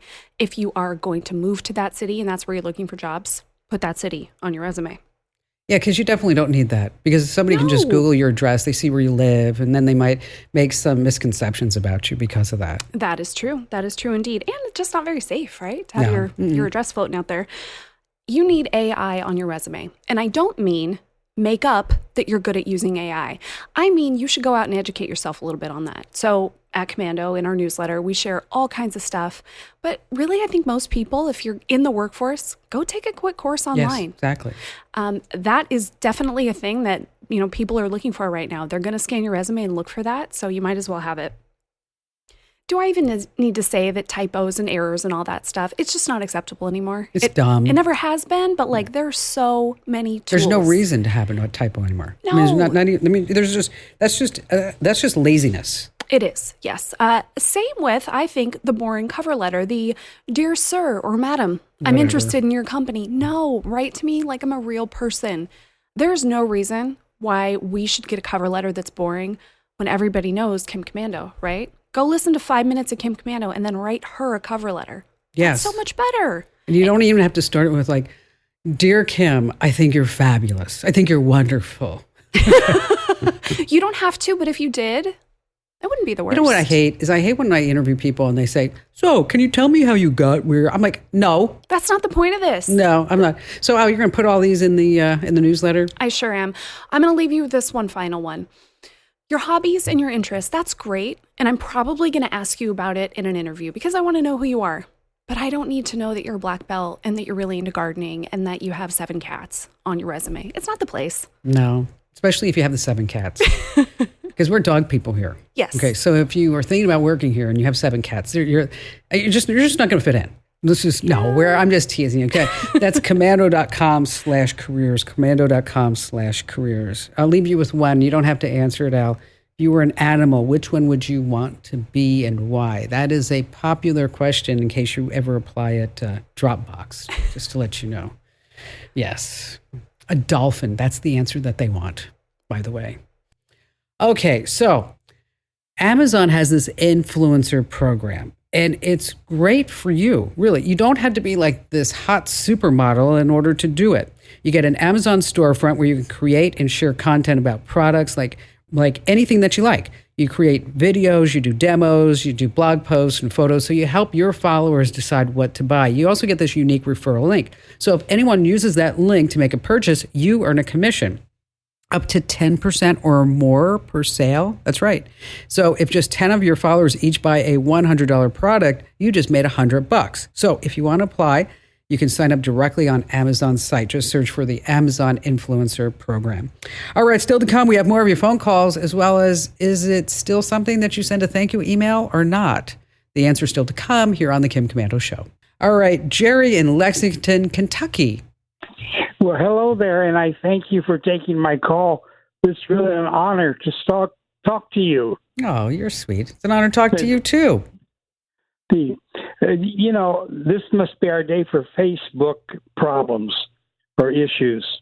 And here's my concern.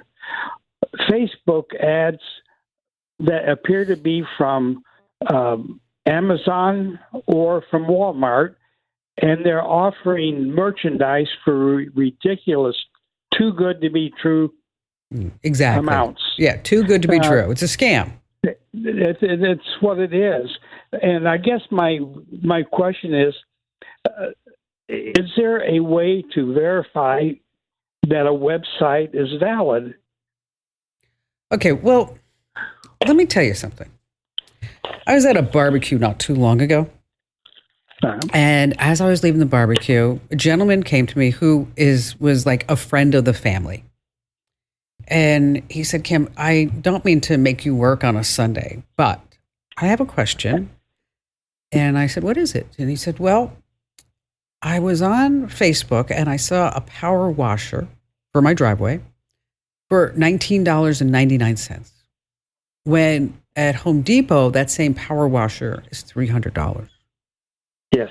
And he said, now I had been looking for these power washers and I thought, wow, this is really a great deal. So I should buy this power washer for $19.99.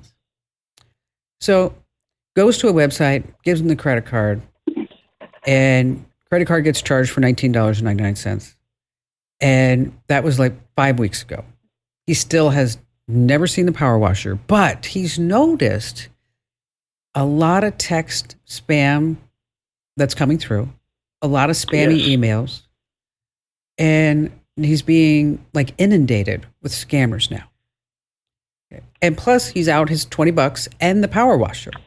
So as I explained to him, what happened is that when he was out there looking at power washers at Home Depot online, is that Facebook purchased that information that you were trying to buy a power washer. So when you went onto Facebook, it was showing you ads from power washers because these scammers, they buy ads on Facebook just like anybody else. And so they targeted him. And I basically explained to him that he has to probably now change his phone number, change his email address, and obviously cancel the credit card. Okay. So it's pretty safe that if you see anything on Facebook that looks too good to be true, and you use those words, you know this, that it's too, it is, it's false, it's bad, it's a scam. You're not going to get anything other than be inundated like this gentleman was who wanted my advice as I was walking out of a barbecue. Now, if you want to check out a website, you can go to the bbb.org site, right? You can type in the name of the website and then just say review and see what pops up. But I wouldn't buy anything on Facebook. Nope, not at all. Because it's just too easy to get ripped off. And it's not like anybody at Facebook really cares. And it's not like they sort through all these ads. They don't do any of that. They don't.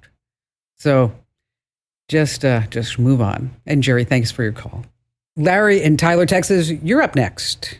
I've got a property management company, and right now I have been using a Microsoft program, and to update it every year, and it keeps all the information in the system. Mm-hmm. And so it's easy to do. Well, my Microsoft computer is dying. I am a Mac user, and I am trying to find a software program that I can use on my Mac that I don't have to reload all my owners' information. I've got about 400 owners. I send out about a little over 200 1099s annually out to my owners. And I was trying to find out a recommendation. All right. Do you have all these names in like QuickBooks by chance? Yes. Okay. Basically, what you're going to do is instead of using your old Windows computer, which you're like, I never want to get on there again. Okay. All right. And this program that you have to update all the time is I would take a look at using an online service for this that will allow you to create, verify, file, and send out these 1099 forms. And it also integrates with something like QuickBooks or maybe another accounting package. Now, they do charge, but by the time that you buy a new computer and you get the software and you still have to deal with everything else that goes along the way, because now with your Windows computer, you need antivirus security software. You know what I'm talking about. It just becomes... Exactly. It goes down a big black hole at that point. And then I just see, Larry, your little head arms coming up going, help me, I get out of this. Help me. There's a company called Tax 1099. And they charge per form. I think it's like, 40 cents a form. So you can send that out. And, you can always charge this to the property owners and charge them, $10 for the form, under something else, administration fee or whatever it may be. So you get that money back. So it's Tax 1099. Another one's called eFile for Biz. That's eFile, the number 4, and then Biz, B-I-Z. This eFile for Biz, they do not only 1099s, but W-2s and ACA forms online as well. So the whole idea is that you're going to set up an account, you're going to import everybody from your QuickBooks account, and then you're going to be able to issue your 1099s just with a couple of press of the keys. You're not sitting there trying to figure all this out. It's just going to be done for you automatically. And again, it's compliant with IRS rules, and there are IRS authorized e-filing services. And that would be the best case scenarios. Again, the site is Tax 1099. Again, Tax 1099 and eFile for Biz. Oh, taxes. We just love them, don't we? Not. Let me tell you something. If I introduce you and you don't send me a thank you email, I take that as a sign that you're just not that into it. And I'm not alone. Research has proven that recruiters and bosses, they all feel the same way. So what do you say? You thank them for their time. And then you also say what you're going to bring to the table, and then close by, I look forward to joining the team. Okay, that's it. Hey, if you haven't already, make sure that you enter to win that $1,000 vacation gift card at winfromkim.com.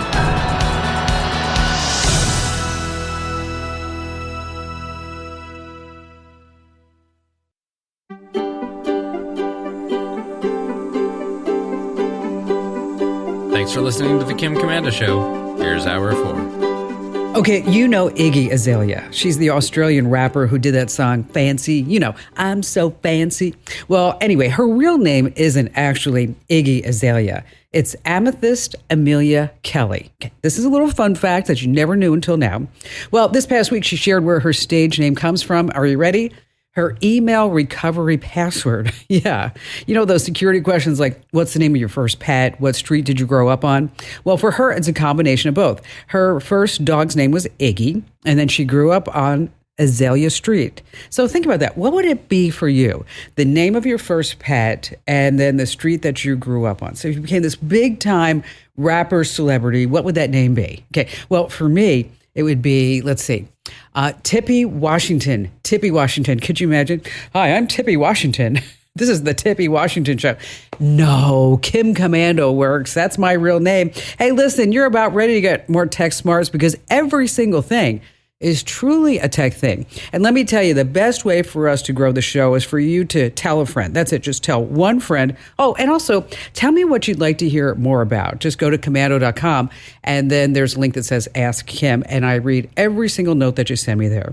Oh, and great sponsors help to make this show possible. And let me tell you something. I always negotiate a money-saving deal with them. Now, to see all the deals and all the special links that you need to use, just head over to Komando.com/sponsors.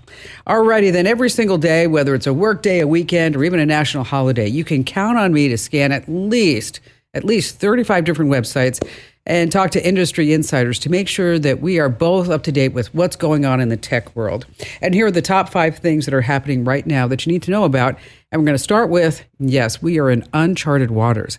There has never been a presidential election like this one, right? Oh, gosh. Emotions are white hot. Donation requests are ceaseless, while loud voices say, don't donate at all. We have email and all these political texts. So how about a little help? First, whether you donate or not, never donate through text or an email link. The chances of fraud are extremely high. And let me tell you, cyber crooks are out there big time, using legitimate-looking political ads to take you to malicious websites. So if you want to donate, just always go directly to the candidate's official website. Now, for really bad text messaging, you're just getting overwhelmed with political text. Okay, you can always just reply with the word stop. Okay, a legitimate organization will make those text messages stop when you reply with stop. But if it's not a legitimate organization, say it's a spammer, well, that's just going to put you on a list to get even more political texts. Oh, I know it's just a nightmare. So on your phone, you may be able to block senders who you don't know. And if you need those steps, just hit Komando.com. All right, moving on to number 2. If you're watching online job postings, you might think, wow, all these companies are hiring. And these are really great companies to have on my resume. Oh, listen to this. As many as 40% of all online job offers posted by corporate America simply don't exist. Posting fake job listings has become a standard procedure for so many large businesses. While most companies don't want to speak publicly about it, internally is a whole different story. They justify it as a way to give their current staff the impression that the company is healthy and growing. But employers also use it as, say, a subtle way of reminding staff members who aren't really pulling their weight that the company has a steady supply of new hires right in the pipeline who will gladly step in and do the work. So remember that office rebellion called quiet quitting or lazy girl Mondays on social? Well, keeping a fresh supply of job postings have put a brakes on all of that. Now the buzzword is quiet staying. Moving on to number 3, let's go to Georgia for this. A couple in Georgia got scammed out of nearly $50,000. They told Fox 5 in Atlanta that all it took was 19 minutes and they lost years and years of savings. Here's how it went down. Gloria Moss got texts from what she thought was Chase Bank's fraud department saying that her husband's credit card has been compromised. Okay, the text included links and a phone number. Now, Gloria's smart. She didn't click the link. She knew better than that. But she called the phone number thinking that, well, that's the safe bet. Well, she thought she was talking to a real agent to cancel the card. Instead, her account was drained. Now, Gloria filed a complaint with Chase, but they wanted the phone records to prove that she wasn't at fault. So she hired a detective who traced the scam to a woman in Texas. Yeah, they did all this. Audrey Michelle Townsend was charged with a felony for stealing $50,000. Now, the Mosses have appealed the case to Chase to have it reopened because their policy says if you see that money was removed from your accounts and you did not authorize the transaction, let us know right away. We will reimburse you. Guess what? So far, they haven't gotten their money back. Moving on to number 4, there's a medical revolution happening all across the country. I'm talking about the Apple Watch. It has quietly become the favorite medical device of family physicians everywhere. More and more doctors are asking their patients to get an Apple Watch because it's a big part of diagnosing and helping patients manage disease, whether or not the watch has been specifically approved as a diagnostic tool for a particular malady by the regulatory bodies. But don't let this mislead you. Sometimes, the FDA is so slow in recognizing medical advances, and your local physician can only treat you and sometimes save your life based on what you tell them. So now physicians are reporting that patients routinely come in and report that the watch told them that they have AFib, which, as you know, is a life-threatening heart disease that they may not have otherwise known about. And so from there, the doctors can use more sophisticated tests and also save lives. So if you have any type of issues with your heart, really, an Apple Watch could save your life. Finally, this coming in at number 5, would Jesus be on social media? Okay. What would Jesus think if he read your social media posts? No, I'm not going to launch a sermon, but it's an interesting question asked by the Church of England. Now, here in America, the Episcopalians are the first cousins to the Church of England. With that said, here's what the church has to say about Facebook, Instagram, TikTok, X, and all the rest. Social media is the wide open doorway to cruelty, ignorance, stupidity, racism, sexual abuse, traumatization, a viral sense of despondency, tribalism, high levels of distrust between individuals, lack of accountability, and general incompetence. Wow, did they leave anything out? After years of research, study, and interviews, the church had nothing good to say about social media on any level. So then, would Jesus be on TikTok, Facebook, Instagram, X, or any of the other sites? An interesting thought as you post this weekend. All right, we have 5 clues that your phone is tapped and somebody's listening in. Oh, how you can rent a pool this summer. Yeah, I said rent a pool. We have a great tip about stuff that you may be buying on Amazon that you just can't return. And then later on, some new apps that will help you track your air quality.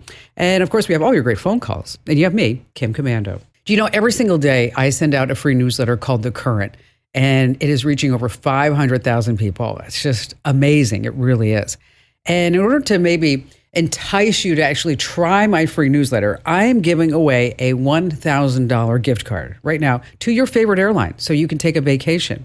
And all you have to do, and when you enter, is get at least one issue of my free newsletter. That's all. Just take a look at it. If you don't like it, you can unsubscribe. There's a one-click unsubscribe link at the bottom of every single newsletter.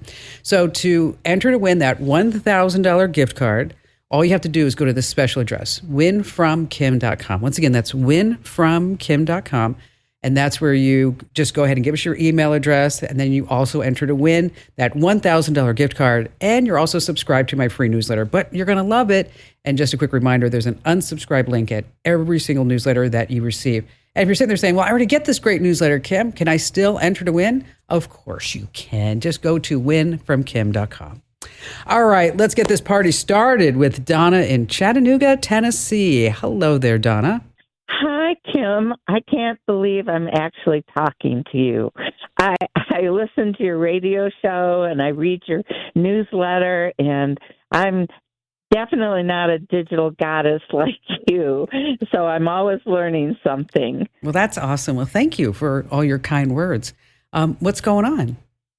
Well, I'm an artist and I make jewelry. I do quilts. I also donate quilts for veterans, and I do stained glass. However, I'm not good at marketing and I don't really like selling, but I'd like to have a website so that's easy to maintain and not too expensive.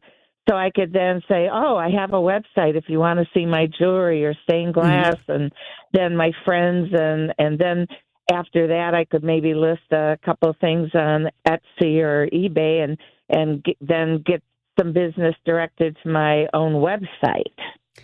Okay, let's talk about websites, okay? Uh-huh. You know, there is this big locomotive train on the track right now by the name of AI, artificial intelligence. Okay? Uh-huh. And what's happening with websites in particular is that traffic is going in the crapper. Oh. Because people don't need to go to websites anymore. Like, for example, you would go to normally what? WebMD if you had a rash. Okay. You'd say, I got this rash, and then it would come back. And you'd be convinced after 5 or 10 minutes that you have dengue fever or cancer or something like that. Okay. All right. So now people can go to like ChatGPT and upload a picture of the rash and say, what is this? And then ChatGPT will come back and give its whole analysis, hopefully correct. But you don't need to go to all these different websites. And that's why Google search results are actually trending down. Traffic is down, you know. And so, and you said a couple of things in the beginning where you said, you know, I'm not really sure how I would do this, creating a website. And, you know, there are ways that you can create a website overnight. And we can talk about those, of course. Like one is called Wix. Another one is called Squarespace. Another one's called Weebly. But when it comes time to sell products, especially those that are handmade. And you did mention Etsy, is that rather than going through the whole rigmarole of registering domain and then building the website and then creating all the menus and the features and making sure that it works on a Samsung Galaxy and an iPhone and a Chromebook and it gets, and then make sure you also have search engine optimization done the right way and the marketing and the words and the copyright notices. It's all that stuff. Let me tell you, it's a big job. Is that what I would like you to do is to just really focus on Etsy. Oh, okay. And just open up a store on Etsy, right? Where you're going to put your stained glass in your jewelry, and you're going to take good pictures of it. You're going to price it fairly and respond to any request for any additional information. Ask for reviews and really work that business instead of focusing your time on the web. I want you to focus. I want you to focus on just your store. Okay. And then when you go to like a farmer's market or you're going to a craft show or something like that, I mean, you can always take your orders directly through Etsy. You could take them also using something called Square. And I'm sure you've seen. Have you seen the Square where it just plugs right into the phone and you can swipe a credit card right there? Yes, I have seen that. Yeah, so that's where I want you to focus on, is to create a great brand for yourself, a great name, good logo. And if you're not sure how to do any of this, ask around people nearby you, or you can go into ChatGPT and say, make me a logo that is this, and it's beautiful, and it has these colors or these elements, or make it look Art Deco, whatever it may be. And Did you say ChatGPT? I'm not familiar with that. Okay, it's called ChatGPT. So like chat and G as in girl, P as in pretty, and T as in terrific. ChatGPT. Okay. So it's ChatGPT. It's from OpenAI, and that's a place where you can do a whole bunch of things. You could ask ChatGPT to write up product descriptions for you, advertising taglines. Like I said, create that logo, welcome letters, form letters for customer service, thank you letters for your orders, whatever it may be.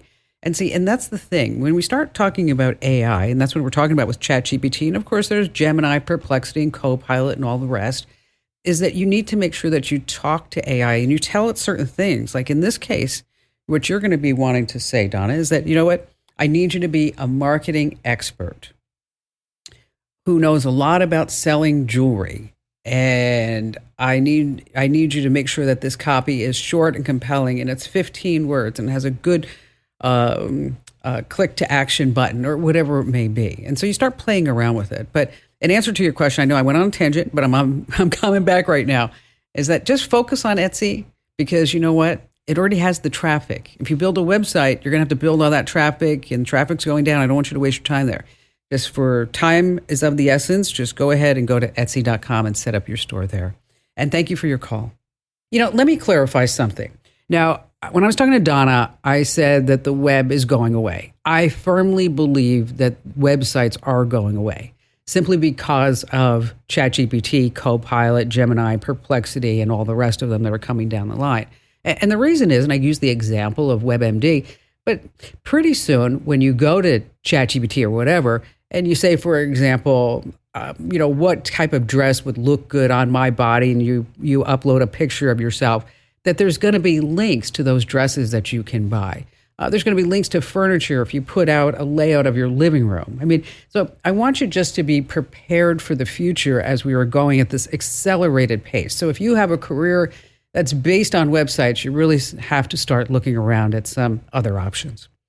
All right, let's talk about some clues that your phone is tapped. Have you ever had that nagging feeling that someone could be eavesdropping on your conversations, taking a look at all your text messages and photos, or tracking your every move? Well, here are some clues to look out for. Number one, take a look at your phone's battery. Is the battery draining faster than usual? Is it hot to the touch? Your phone is. If you say yes, then maybe your phone could be tapped. Next, your data usage just skyrockets. but you're not using a bunch of apps or watching any videos. Next, you start seeing some strange things. Maybe it's pop-up ads. An app appears that you didn't download. You get these weird text messages just full of numbers or letters. Okay, yeah, that's a big sign there. Coming in at number 4, your phone starts lagging. It's taking slower to open apps and videos and get your email. And finally, some sites start looking strange. Maybe the logos are pixelated or stretched. Now, if your phone is tapped, here's what you need to do. Back up all your important data, and then you have to do a complete factory reset. All right, stay right where you are. We have more of your phone calls coming up that you just never, ever want to miss.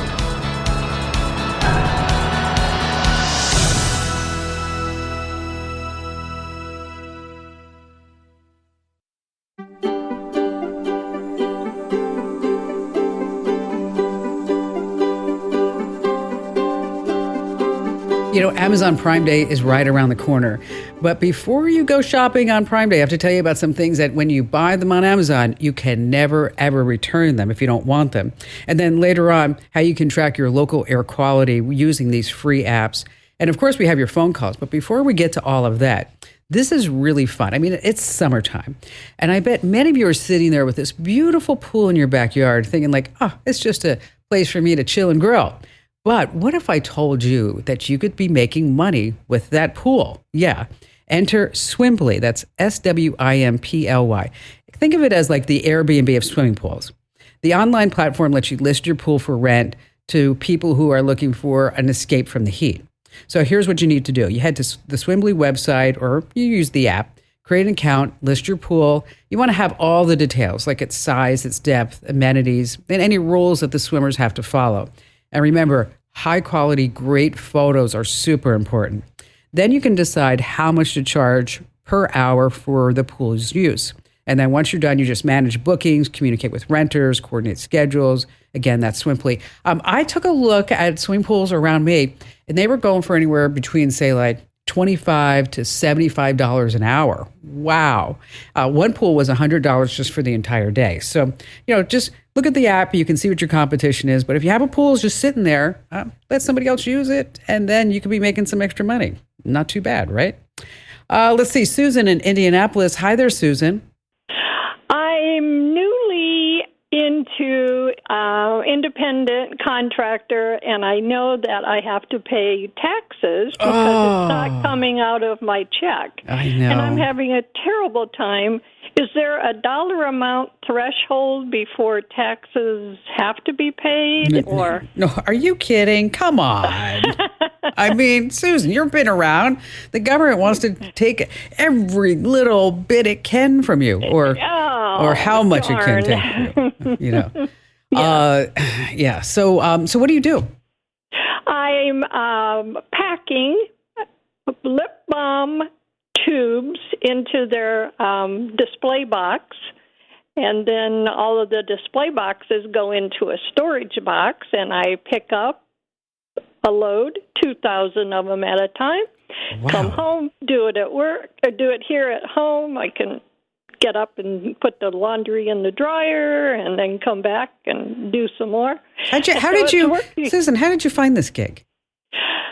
A friend of mine went to work for this company that is the lip balm people, and she offered me an opportunity to work from home, and it's my second part-time job. Wow. So it's working out great. See, now, when you're a contract employee, I'm not a tax person. I'm not a tax accountant. I can't give you tax advice. Okay. Okay. But one of the great things of working from home is that, for you to go drive back and forth to go pick up the supplies and the room that you are using in order to make the money. I mean, there are a lot of great deductions for you to do this. And what you want to do is make sure that you have a package that can help you be self-employed, and that will ask you a whole bunch of questions, and then this way you know that you're taking every deduction that you can, but as well as you're making those quarterly tax payments. Because what you don't want to do is, I have a friend of mine who's now in this position, by the way, decided that maybe she didn't need to pay taxes on her commissions, and now she owes the IRS like $42,000. I don't want to be in that position. Thank you very much. And I looked at her. Her name is not Mary, but I looked at her and I was like, Mary. I mean, Why? mean? Yes. I mean, you were like 42 years old. You know that you have to pay taxes. Okay. There's no dumb blonde tax relief fund here. Okay. I'm not blonde, so that's okay. Well, I'm blonde, so I can give a dumb blonde joke. If you're not blonde, you can't talk about dumb blondes. But anyway, here's the deal. So when you start looking at the different programs and the different packages, especially when it comes to taxes and the IRS, I like to go with the big names, right?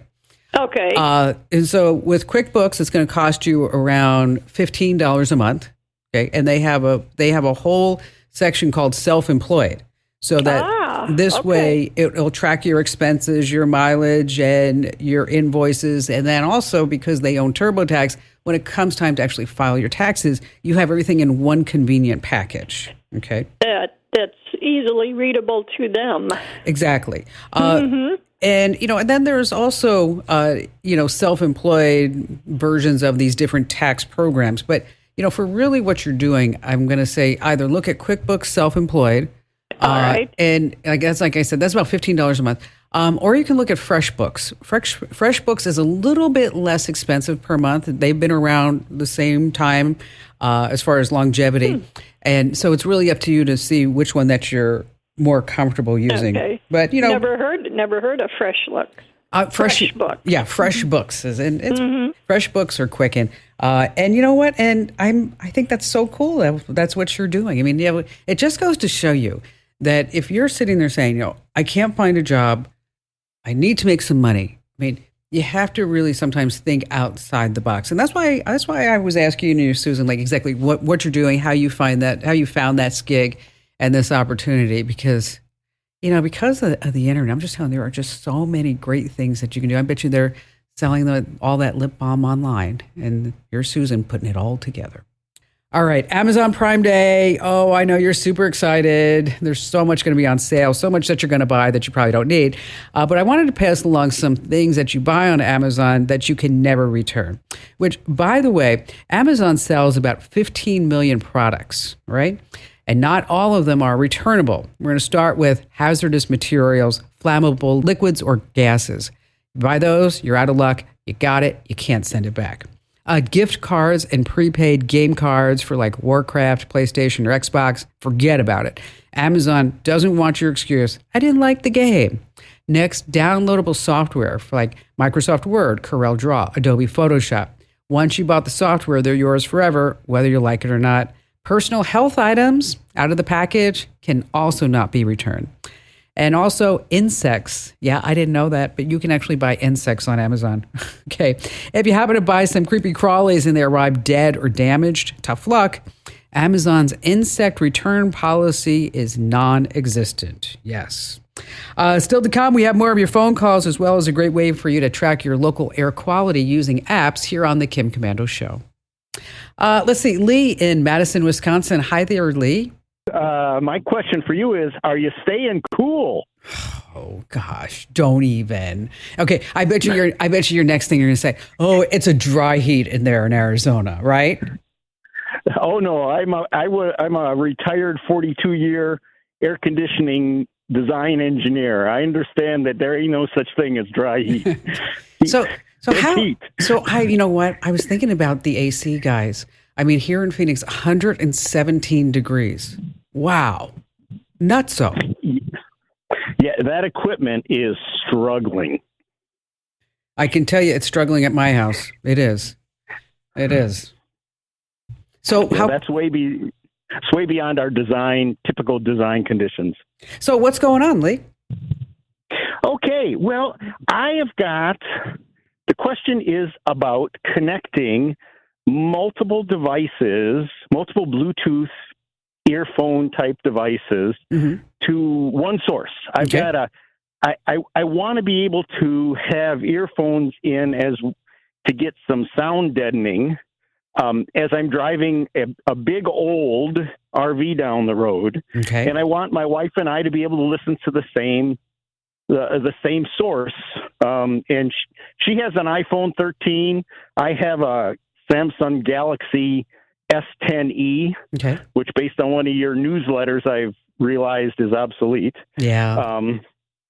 And then she has iPod Pros, and I have some generic Bluetooth EcoBuds. All right. So how do we connect all that stuff together? Well, first of all, kudos to your wife. I mean, she's the one who's styling the tech. I'm telling you, Lee, you're like an old man. Okay. We need to move you into the century. Okay.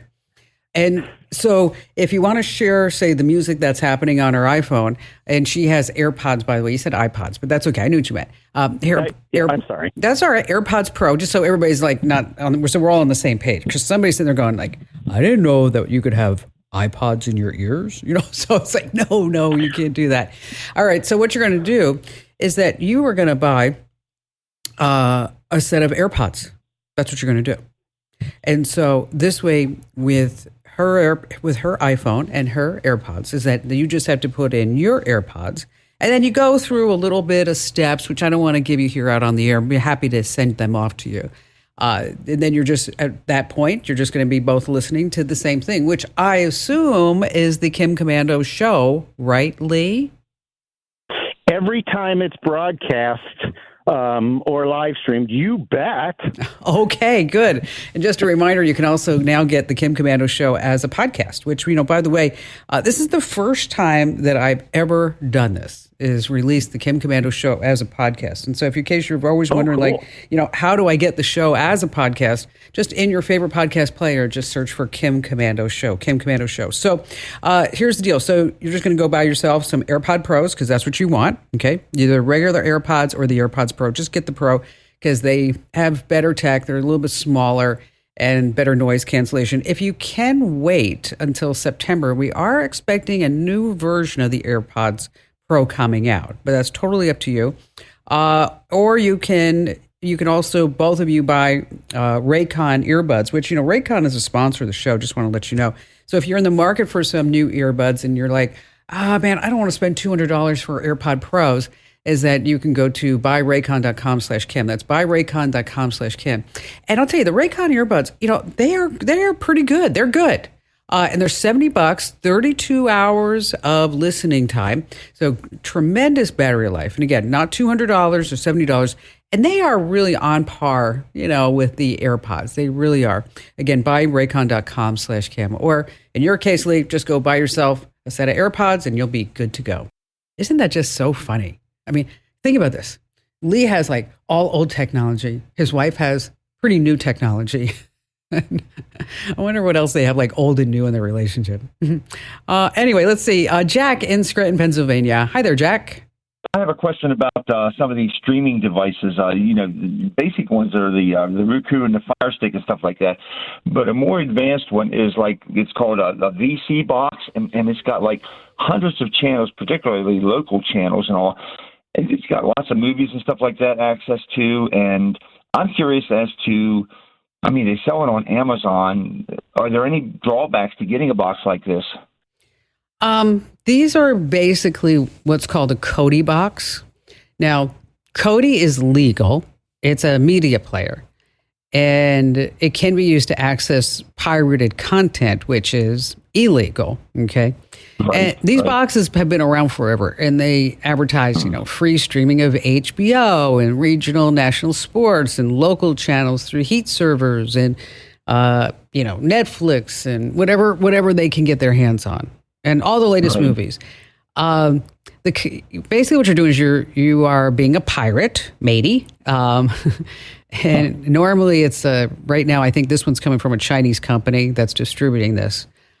Some of these movies are being recorded on handheld devices. Sometimes you may get malware on your home network I didn't know that. because it is pirated content.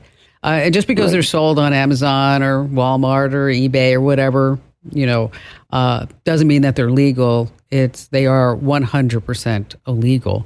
And typically what happens is that one box comes out and then they get shut down after maybe 6 months or 12 months in business. And then they pop back up with another brand, another name, whatever it may be. But it's basically the same box. And so it's like whack-a-mole. So You may get the box and it may work for a little bit. Is it going to work for the long haul? No. I wouldn't get one, Jack, and I don't recommend that anybody else does. Just stay away.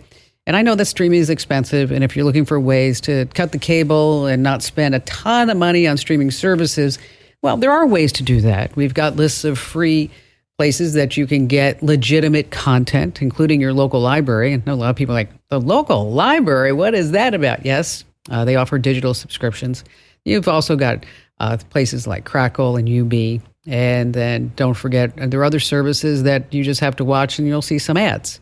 And then you can just get free trials for the services that you do want to see. But we've got tons of information about all that great stuff on the website, Jack. So just say no. Just say no. And thanks for your call. Yeah, those boxes are just bad news. Just want to pass along that if you are into podcasts, for the first time ever, you can now get the Kim Komando Show as a podcast. That's right, the first time ever. And I'm talking about my big show, the weekend show. It's all 3 hours. So wherever you get your podcast, just search for Kim Komando Show, Kim Komando Show, which, by the way, you can get it commercial-free or with commercials. Commercial-free is going to be available on Apple and Spotify. The Kim Komando Show with commercials is available everywhere. Not to be confused with Kim Komando Today. I know there's a lot of podcasts going on, but that's my podcast that I do at youtube.com/Kim Komando every Monday, Wednesday, Friday. Monday, Wednesday, Friday. You see, you just can't get enough tech stuff. I know that. Oh. All right, let's talk about your local air quality, because you are what you breathe. Poor air quality can cause all sorts of problems like asthma and allergies, heart disease, and more. The World Health Organization says that 99% of the world's population is living in unhealthy air. So if you're concerned, here are some apps for you to check out. First up is Purple Air. This is super interesting to me. It gives you real-time air quality data from sensors that are located all around the world. You can also set up specific alerts for locations, say your city or town. Another one's called Air Now. This app is run by the U.S. government, and it gives you real-time air quality information on over 500 cities. And then you can also use Google Maps. Just open up Google Maps and search for your location, and there you're going to see an air quality option right in the menu. Speaking of Google Maps, they're actually going to be feeding ads into Google Maps now soon. Yeah, so as you're getting directions, you're going to start seeing some advertising. Never stops. Hey, don't forget to tell a friend about the Kim Komando Show and also enter to win at winfromkim.com.